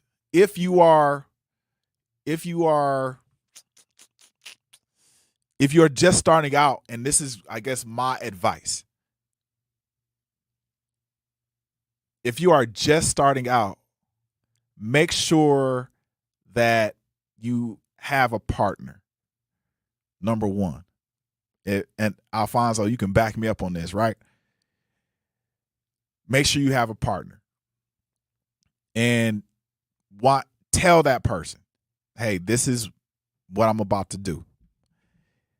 The next thing, and you don't gotta announce it if you feel like it. You don't gotta announce it on Facebook, but if you feel like you want to announce it on Facebook, or any type of social media platform, then go and do it. The next thing you do is you don't start on Monday. Do not start on Monday. Straight up. If you try to start on Monday, you're gonna be in a world of trouble. Don't start on Monday. Start on like, on a Friday. Start on a Thursday. Start on a day in which is so off that when you reach those days of like vacation, they get and everybody's vacation days are like Friday evening, Saturday, Sunday, and back to it on Monday. When you reach those vacation days, you're straight. Like, you don't have to go and do this whole, preparation or you don't have to like ruin your diet. You don't have to ruin your diet and or your workout prior to actually starting it or starting all over, whatever. You don't have to ruin it. Matter of fact, it's this expression in fitness training, because I used to do fitness training too, still do in a way. There's an expression in fitness training it actually rings true in mixed martial arts. They have two types of people in mixed martial arts. They have people who are your kind of your diehard mixed martial artists. They don't do anything until the weekend. Then they go out and they drink, boom, and they get slammed, hammered. They take a day off, a weekend off, and then they go right back to the gym, right? Then you have your diehard mixed martial artists that all they do is train. They wake up, they eat their healthy food, they train, they go to sleep. They come back home, they eat, for lunch. They go back to the training board or the training hall. They do their thing, come back home, they eat, and then they go to sleep. They get a full night's rest, and they go and do it again over and over and over again. So I'm gonna talk about the expression. The people that have that kind of set routine where they're not taking a break, when they're not like dumbing down and having to reload, those people always, primarily in mixed martial arts, in boxing, always win. Floyd Mayweather, number one. I don't care what you say about Floyd. Like, I've seen Floyd in Florida. Ain't that right, Real McCoy? I've seen Floyd, and Floyd didn't take a break. He always worked out. Floyd took no breaks. He would run. He would go to the club. He'd probably have his investment in the club, and like he's like tossing money and buying bottles for everybody else. And I got jewelry. Y'all take my car. He would run home from the club. Matter of fact, I seen Floyd in Florida, and I'm sitting down eating, me and Sahar, and he's on his bike with his people. He's preparing for a fight, and it's like it's literally a Saturday night, and he's like, riding past me. We had a brief conversation, whatever, and then he bounced. Like, that's dedication. That's real life dedication. We need to play that Nipsey Hussle dedication, Zach. For real. That, like, Floyd. Yeah, you're right. Floyd is a great athlete.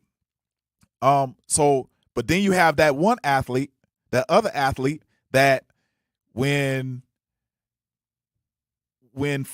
Friday hits, y'all listen. When Friday hits, they are gone. And I've seen it throughout my entire life as a fighter myself. Like I've seen people, get hammered and then come back on a Monday, get hammered on a Friday night, come back on a Monday and really have to and have the ish face, right? They have they wear the weekend, and they're wearing the weekend. You have to recover, and if you make a habit of that, if you make a habit of wearing out your body on the weekends and having to recover, it wears the body out. And recovery in sports is a $1 billion industry. Recovery is a $1 billion industry. You want to stay out of the $1 billion industry, and you want to stay in your lane of going up versus having to go up, then go down and back up again.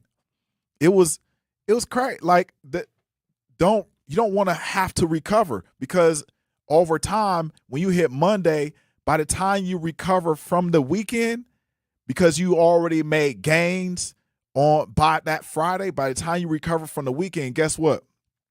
It's Thursday. It's Thursday.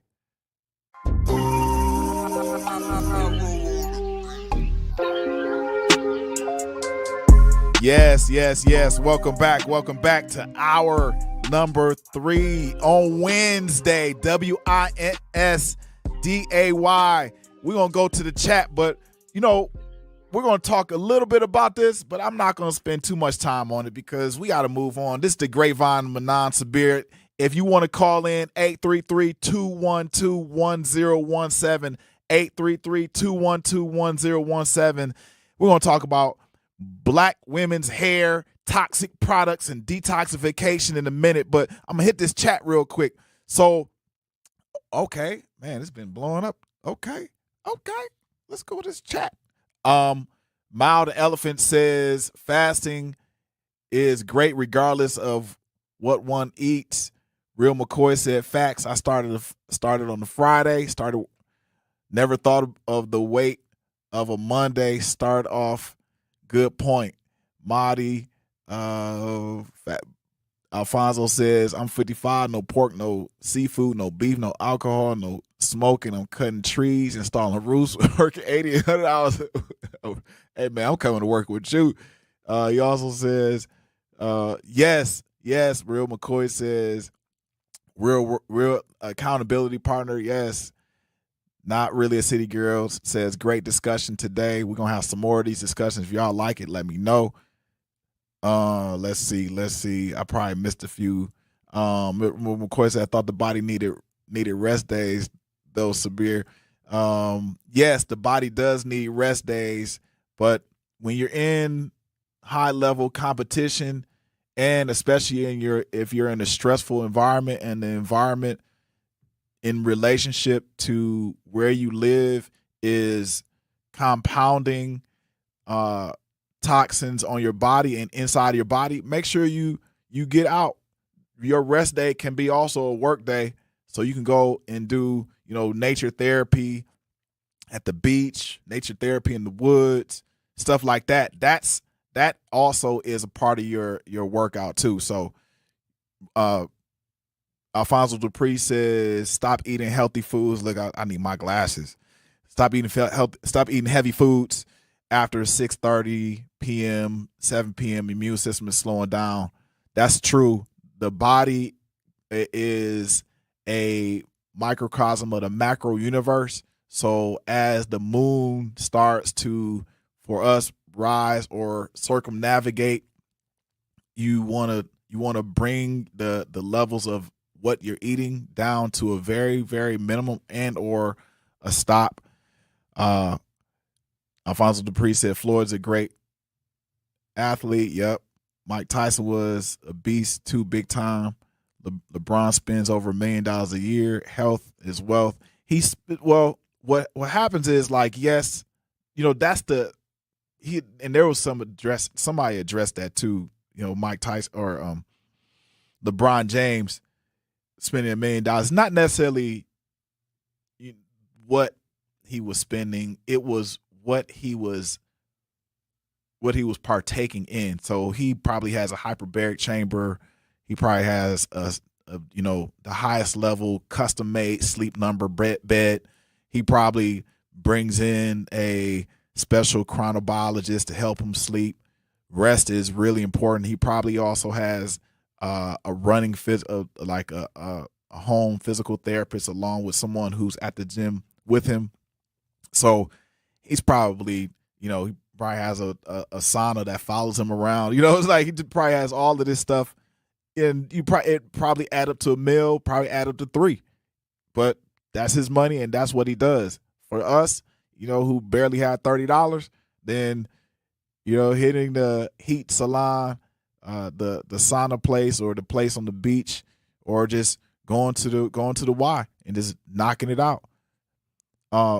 Baybar says hug a tree. Yes, hugging a tree is good.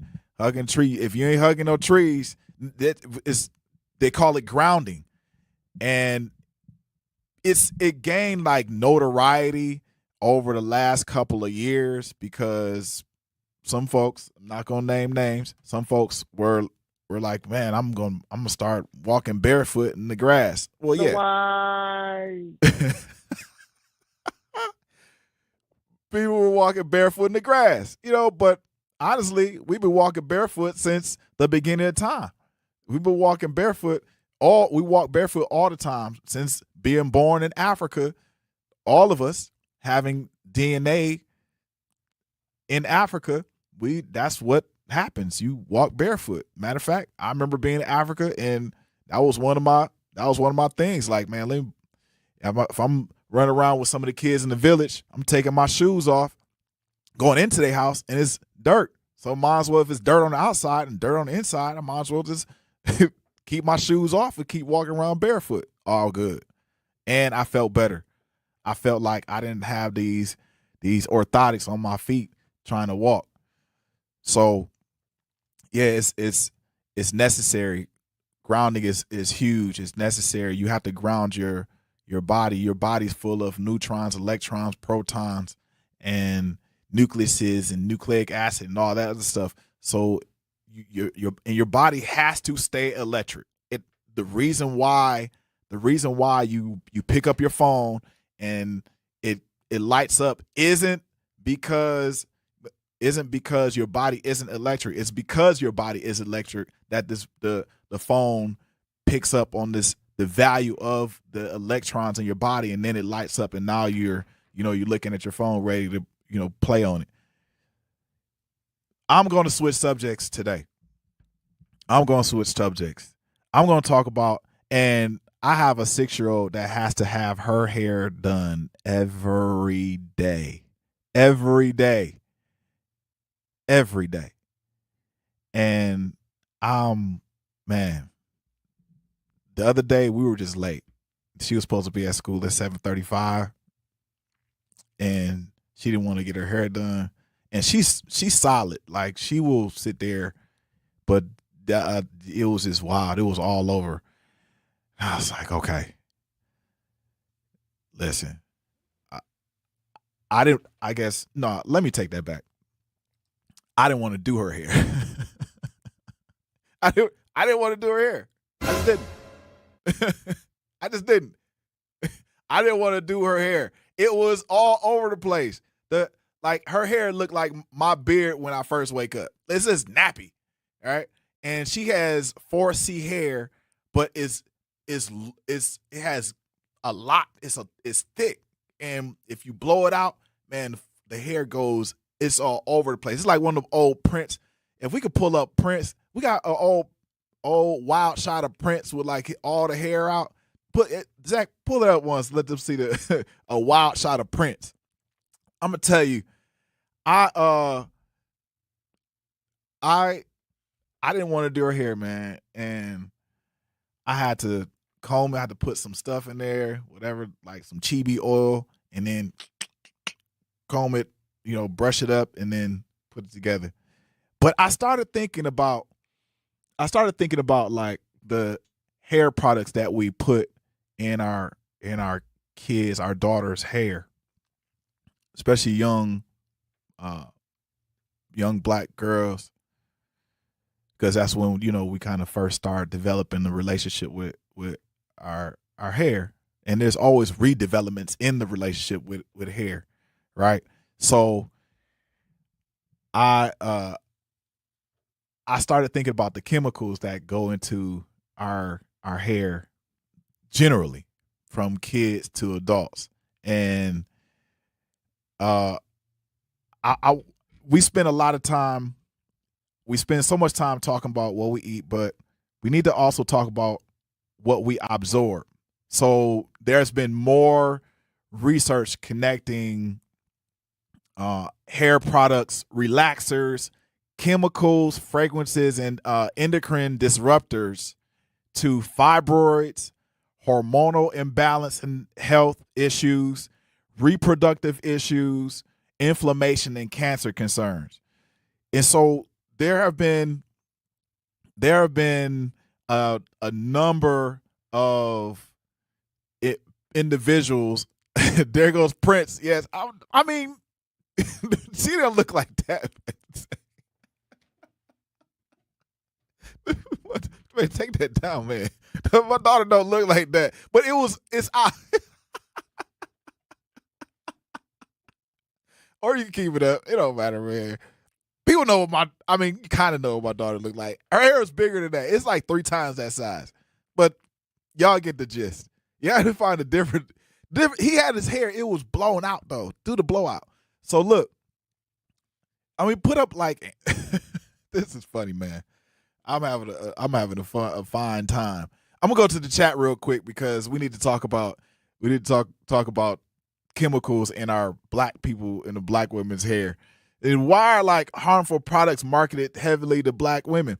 If you have I'm not the expert in this, but I would rather someone call, like, if you are a natural hair care expert, please call 833-212-1017. And I want to understand, what can we do? What should we do? And why is it important not to have all these chemicals in our hair? I mean, our hair. Well, our hair. Get it? All right. Or hit us up on the chat. That's it. I'm going to hit up this chat real quick before we go to break. Alfonso Dupree says they want to walk. They said they walk shoeless to the weed man house. Well, come on, man. Baybar says terrible.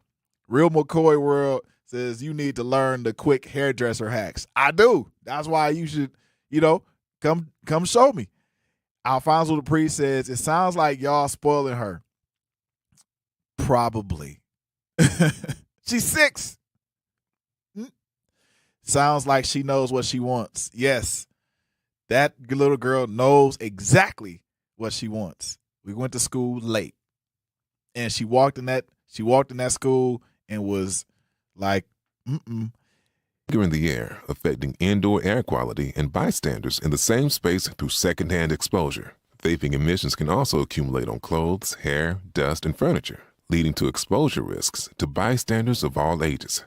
And vaping around a pregnant person can lead to serious health impacts on fetal and childhood development. Enough with the puff. Learn more at ul.org/vaping.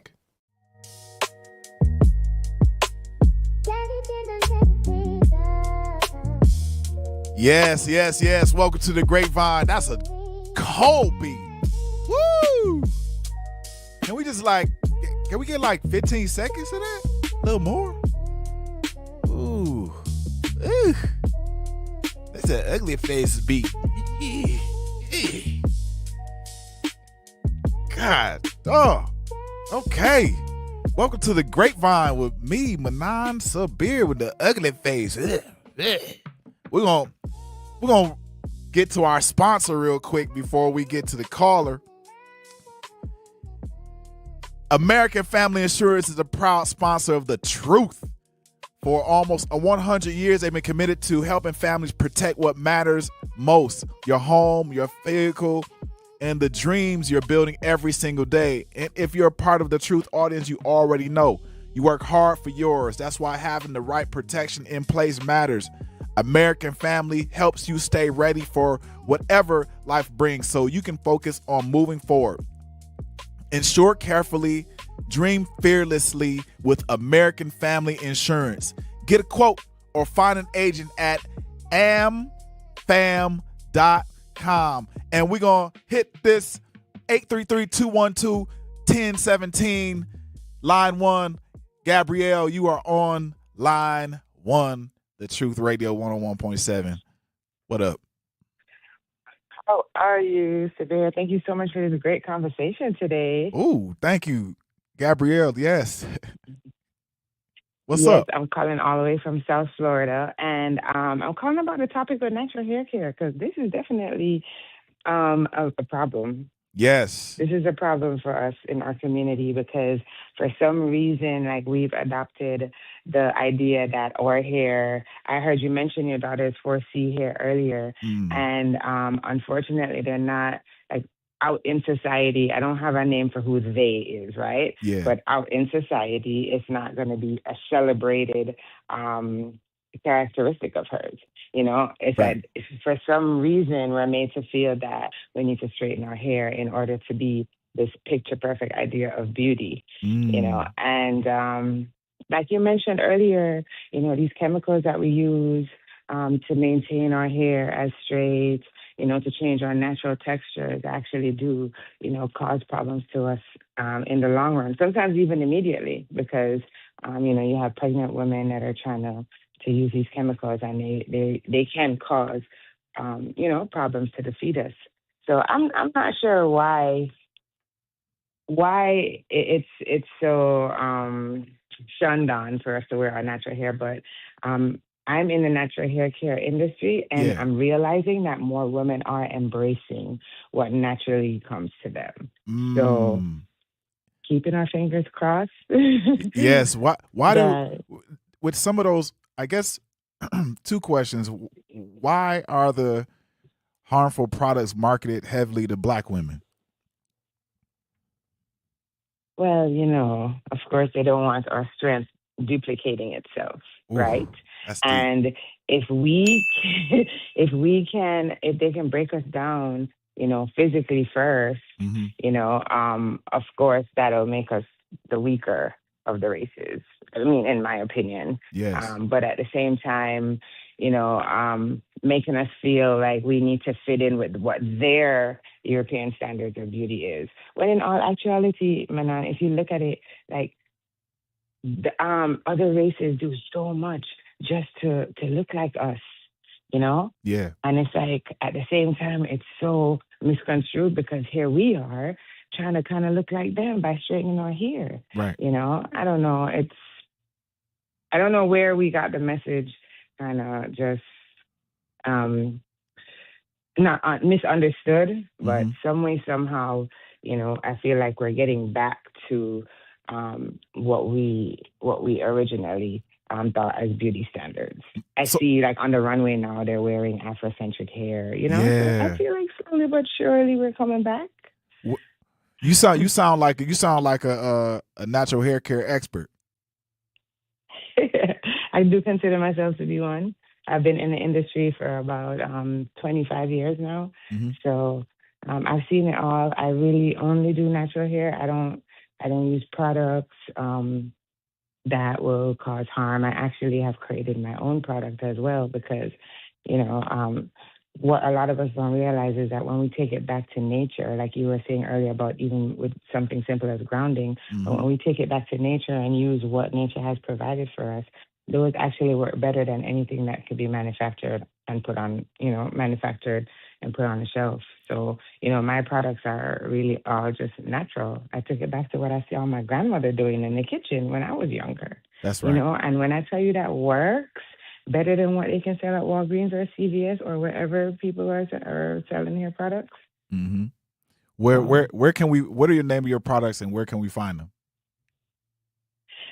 So I have a multitasking oil, which is an oil that I use mostly on the crown of my clients, but it's also something that you can use on your body if need be, you know, because some of us, like, when you don't moisturize your skin on a regular basis, it tends to get dry. You know how it is, Sabir. You come out the hot shower, a little ashy. Yep. Yep. But, even something, we can use natural oils instead of the lotions that we buy, because even some of the lotions have all these chemicals that are not necessarily desirable to our skin. So my oils are, it's called All Things Natural Multitasking Oil, and it can be found on my website. That's allthingsnatural.life. And even the name of my products and the name of my company, like it just speaks to what I represent, because I have also been a victim of the standards that we believe are better, right. And I had permed my hair before, and I would never go back to doing that. When I got older and I realized, I did this as a kid, I didn't know better. Yeah. And I thought, I want my hair to be straight. I just want long hair and all these things. And then I realized even when my hair was permed, it would not grow past my shoulders at all, Sabir. And so when I started to lock my hair, when you lock your hair, the maintenance is not, you don't have to put chemicals in it. And I just use my natural oils. And truth be told, my hair grew all the way past my knees, I didn't let it get to the ankles because, man, I'm in South Florida. It's kind of hot. Yeah. So I had to, trim a little. But, it'll happen. And it's like you just let the body do what it naturally does. And my hair grew all the way down there, but it would never have grown that much if I kept, permanent, putting all these other chemicals in there to make it look curly. Right. I don't know what I was going through. First I was straight, then I was curly, but this is not natural. Right. It wasn't my natural curl. It was chemically induced, So I'm so happy to be done with that life. Yeah. And I encourage anyone who has questions about it, you can reach me on Instagram. It's All Things Natural. Yes. Yes. On Instagram, it's All Things Natural for Life. And it's All Things Natural, the number 4, and life. All Things Natural for Life. Because really and truly, that is life, right? I try to be natural with everything. I joined the conversation when you were talking about diet. And even that is key in how our hair grows. That's right. It's important, especially like vitamin D. That's very important when it comes to hair care. People talk about biotin, but it's like these things come in waves, Sabir. You spoke of that earlier. It's like keywords that just become trending online. I know people think it's cool without even understanding, where it came from. That's right. But Gabrielle. Yes, here we are. No, yes, this is great. This is crazy. This is a crazy this is a wild conversation because we have individuals that are producing products, online, they're selling them and stuff like that. But then, you go to the hair product store and somebody else is, managing the hair product store.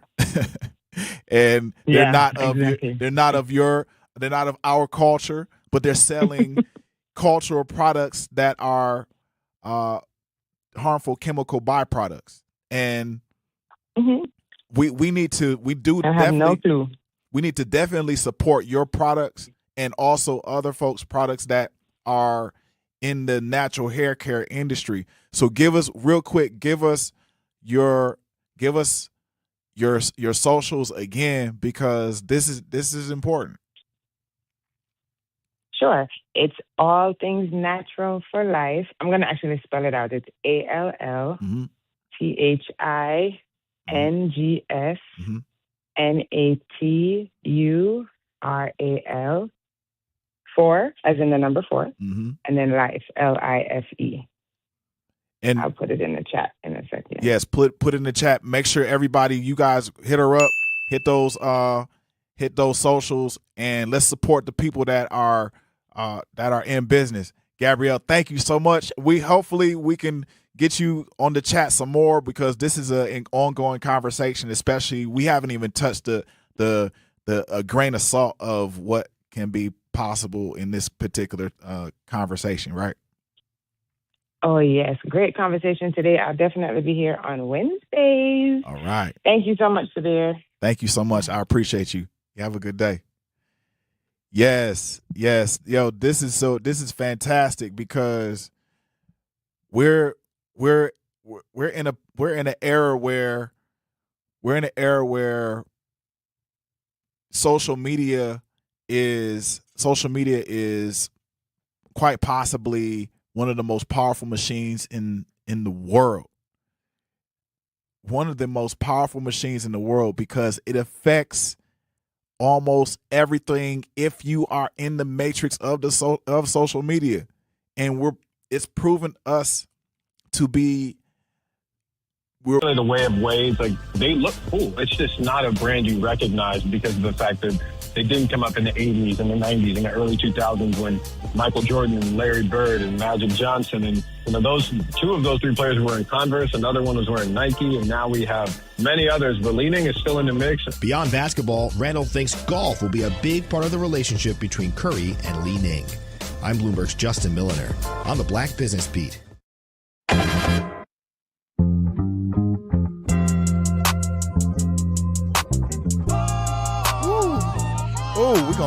Welcome back to the Grapevine. We in the Truth Radio Station 101.7. That beat, I'm gonna do that ugly face again. God, oh boy, that beat is bananas. I'm gonna read these sponsorship notes. American Family Insurance is a proud sponsor of the Truth. For almost 100 years, they've been committed to helping families protect what matters the most: your home, your vehicle, and the dreams you're building every single day. And if you're a part of the Truth audience, you already know you work hard for yours. That's why having the right protection in place matters. American Family helps you stay ready for whatever life brings so you can focus on moving forward. Insure carefully. Dream fearlessly with American Family Insurance. Get a quote or find an agent at amfam.com. We're going to go to these chats real quick. Let's see. Alfonso Dupree said, let's go. Black people straight hair ain't the best hair. Alfonso Dupree said Asians make over $2 to $4 billion a year off of hair. That's true. There was actually the documentary about the hair care industry. I forgot. I think it might have been on PBS, but it was saying how the Asian world took over the hair care industry for most cultural most individuals, and why. So it's not anything against Asians, because you can lump a group of people into one, but I think the understanding is how, and there's possibility in that particular industry for people to make a lot of money. Alfonso Dupree says television is television. Don't be fooled. Black people stop running from nature looks. Baybar said, is this Rihanna? Curly. Alfonso Dupree said, mental brainwashing is real big. What is going on, man? This is wild. We got to, before we take the caller, I don't know if it's Rihanna. If it was Rihanna calling, Rihanna, call. One more time, Zach. Rihanna, call. Just call. Caller, what's up? Hey, what up, man? What up?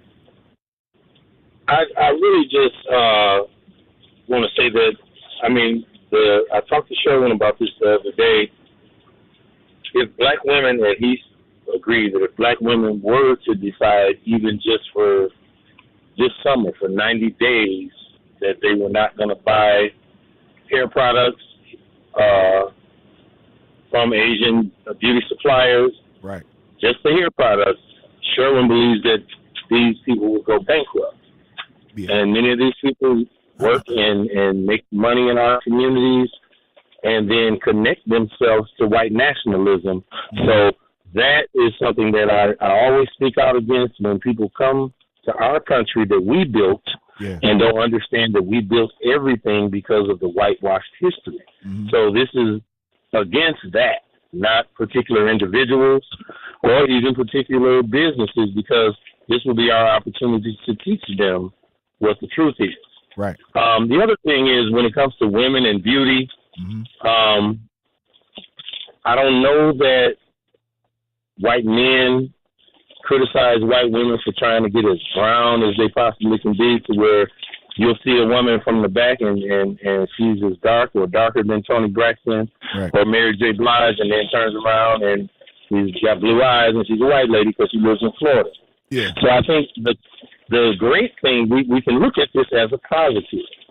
The great thing about the diversity of this country and what it's supposed to be and what we can make it be, because black people are the true patriots of this country, is that whatever you do as an individual that makes you feel good about yourself, if you think there's a particular characteristic about another race that you want to use for a little while and then go back to your natural hair, that doesn't mean you hate yourself. Because I've never heard a white man say, this girl is too tan, she hates herself, she must want to be black. And so I think we should police ourselves as black men in just oversimplifying what someone does with their hair, because no matter what a black woman do with her hair, she's still a beautiful black queen that has stood next to us through this 400 years of tyranny that we are battling. Yes. Hey, thank you, caller. I really appreciate it. My mama, your mama, and DJ Brother Z's mama, and as Outkast say, and even Baby's mama. Mm-hmm. What? Yep. God bless, bro. Right, leave my mama out of it. Well, good. We got a couple mamas up in here too. My mama don't know you.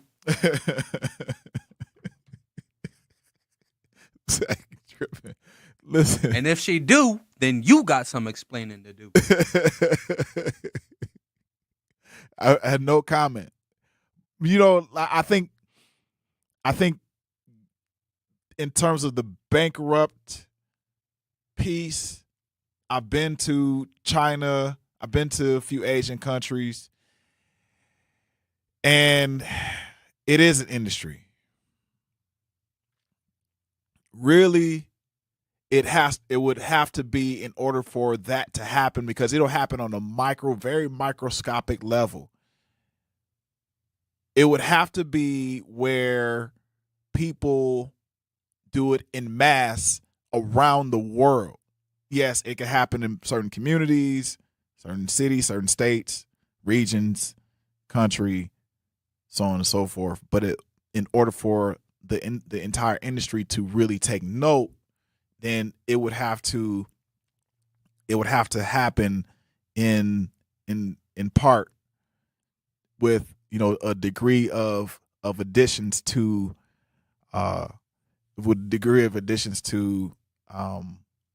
that whole kind of boycotting. And it can't just be an entire boycott. You would have to like find alternatives for the these moms and whoever else is taking care of people who have, you know, different types of hair. You have to find the alternative. So one industry will have to replace the next. It would have to be a really concerted, strategic effort on account of you know, whoever else is in charge of this type of boycott, or else they won't go bankrupt soon enough. And then they'll find people, I'm not talking about Asian folks, but people will find other things to replace it, because there are, you know, mad problems in the world. But that's neither here nor there. But I do believe that there is a systematic approach to it, that if you do it, to your point, then it could happen, but you would need, you know, some, I mean, you would need some work. It's some work. It's almost like the reparations conversation in a sense. So, and I know a lot of women who aren't going to go to work in this glass ceiling world, and they're not going to, you know, they don't put on the wig. They're going to grab the whatever else, they going to put it on, and they're going to go to work. In certain places, as Gabrielle said, like your hair is your crown. So a lot of times people wrap that joint up. They, you know, in a lot of areas they wrap the crown up.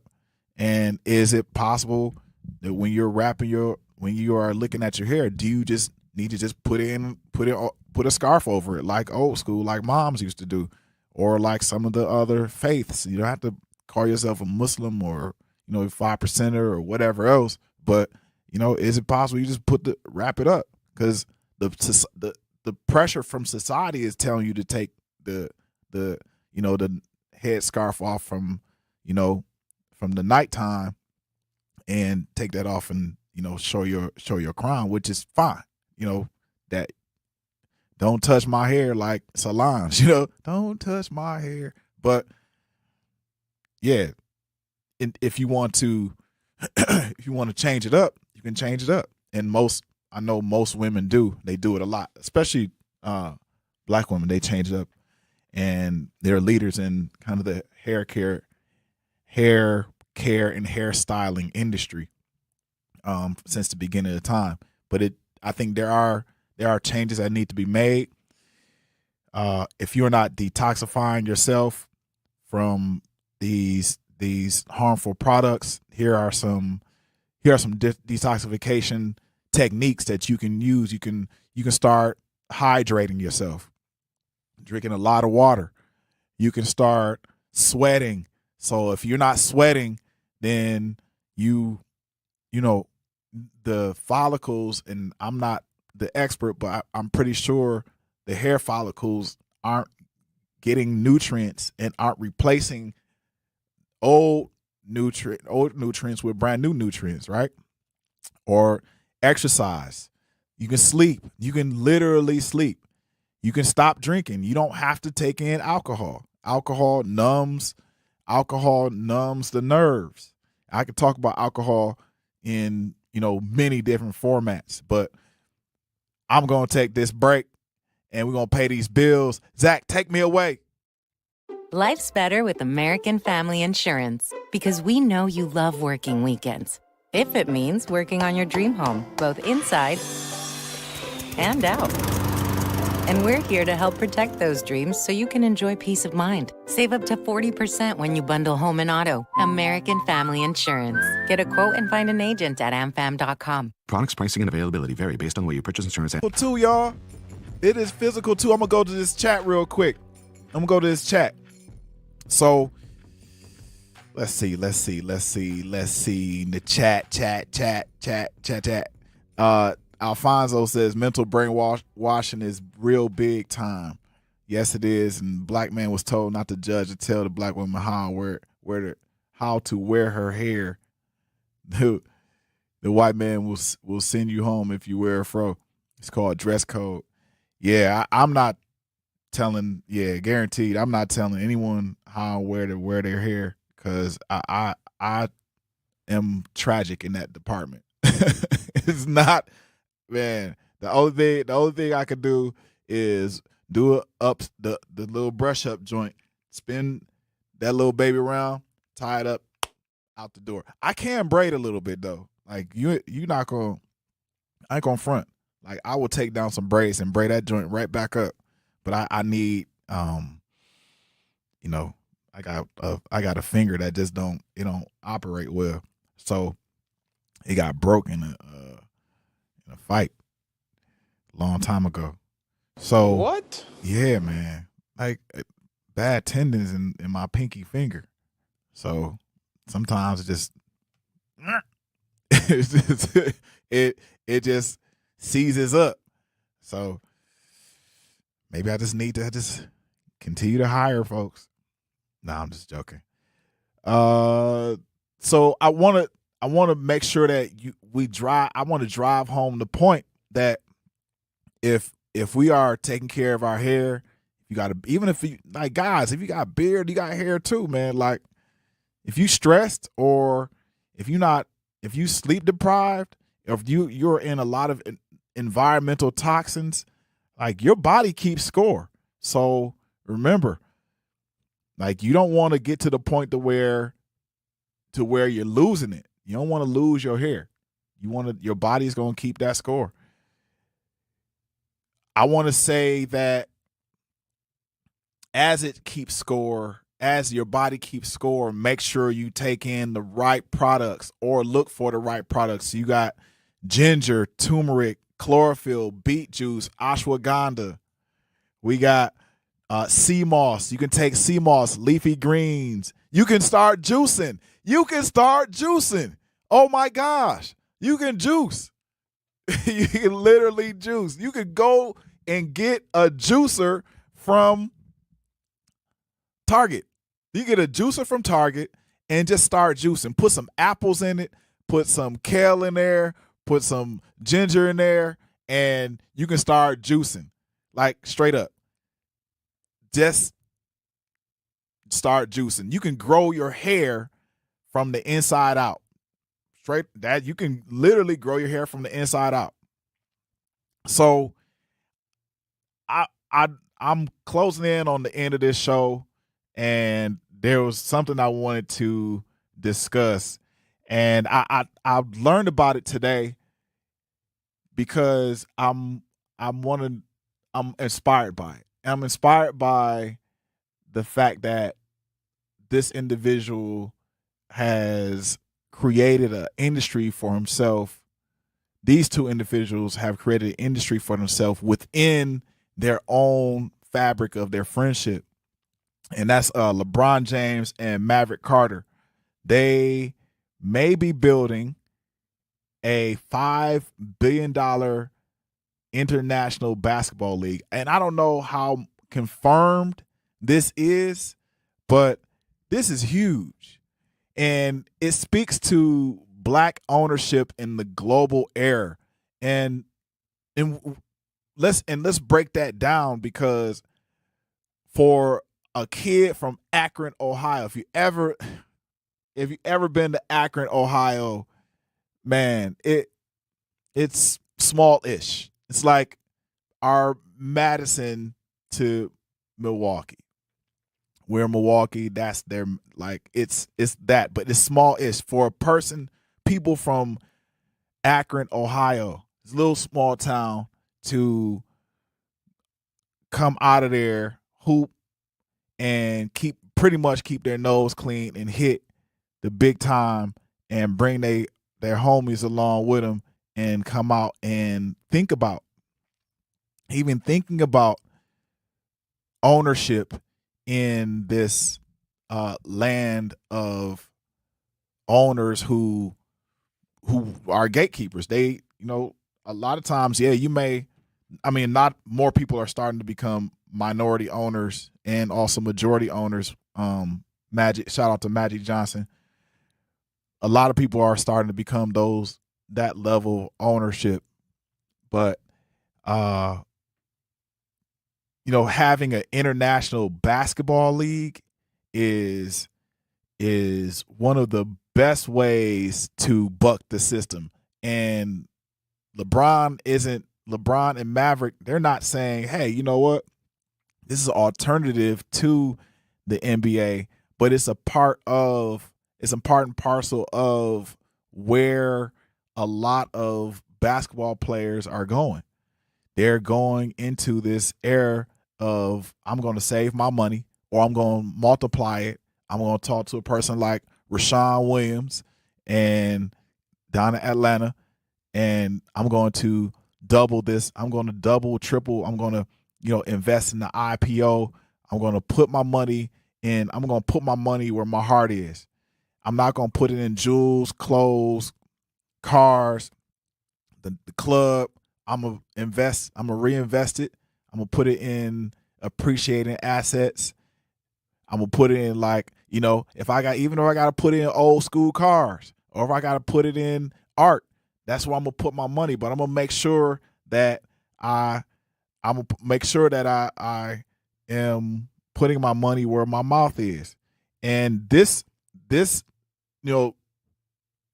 international sports ownership is a very hot topic. Not only are we thinking about sports in the basketball sense, basketball is small. We're talking about soccer, you're talking about cricket, you're talking about paddle, pickleball.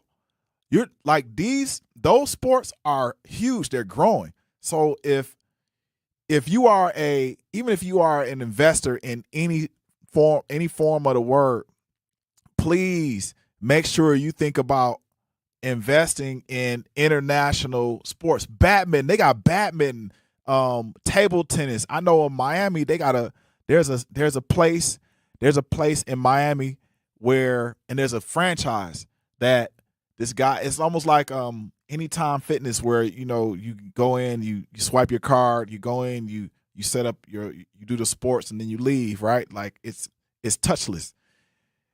It's a ping pong business. This guy developed a ping pong franchise where you swipe your card, you go in, you play ping pong with your people, and then you leave. But ping pong is everywhere. As long as you have a table, two people, and a little plastic ball, you can swat it back and forth and then bounce. Basketball isn't the only game. And LeBron is showing it, as he's part owner in plenty of other sports. Plenty. And they're also backing, as quiet as it kept, a lot of these folks are also backing some athletes that aren't getting paid. So, and that quiet money is real. They're investing in actual athletes. Like some of the track athletes are getting paid by some of the other athletes in other sports through, different forms of of business. And it's not the sport that LeBron and Maverick are trying to control. We can do without that in a way. They're looking at media rights, like owning the media, what you watch, and all of the businesses that media can produce. They're looking at owning those entities. Infrastructure, and this is economic leverage. This is huge economic leverage. But Matt, you're right. Alfonso Dupree, Magic Johnson, and Shaq are two of the biggest names in the business doing it huge. Shaq, man, the guy owns a whole bunch. Listen, thank y'all for tuning in to the Grapevine. I'm excited. I'm excited because I get to go grab my daughter. We're going to try to play in the rain a little bit. No, I'm just kidding. We're going to get out of this storm. But if you don't do anything, do this one thing and detox. Take care of yourself. Love on the people that you are. Make mistakes. Recover from the mistakes, because you may not. Some people may not see the next day. So I love you. We love you. This is the Truth Nation. Up next, we got Jazz Tyler and Digi Meech.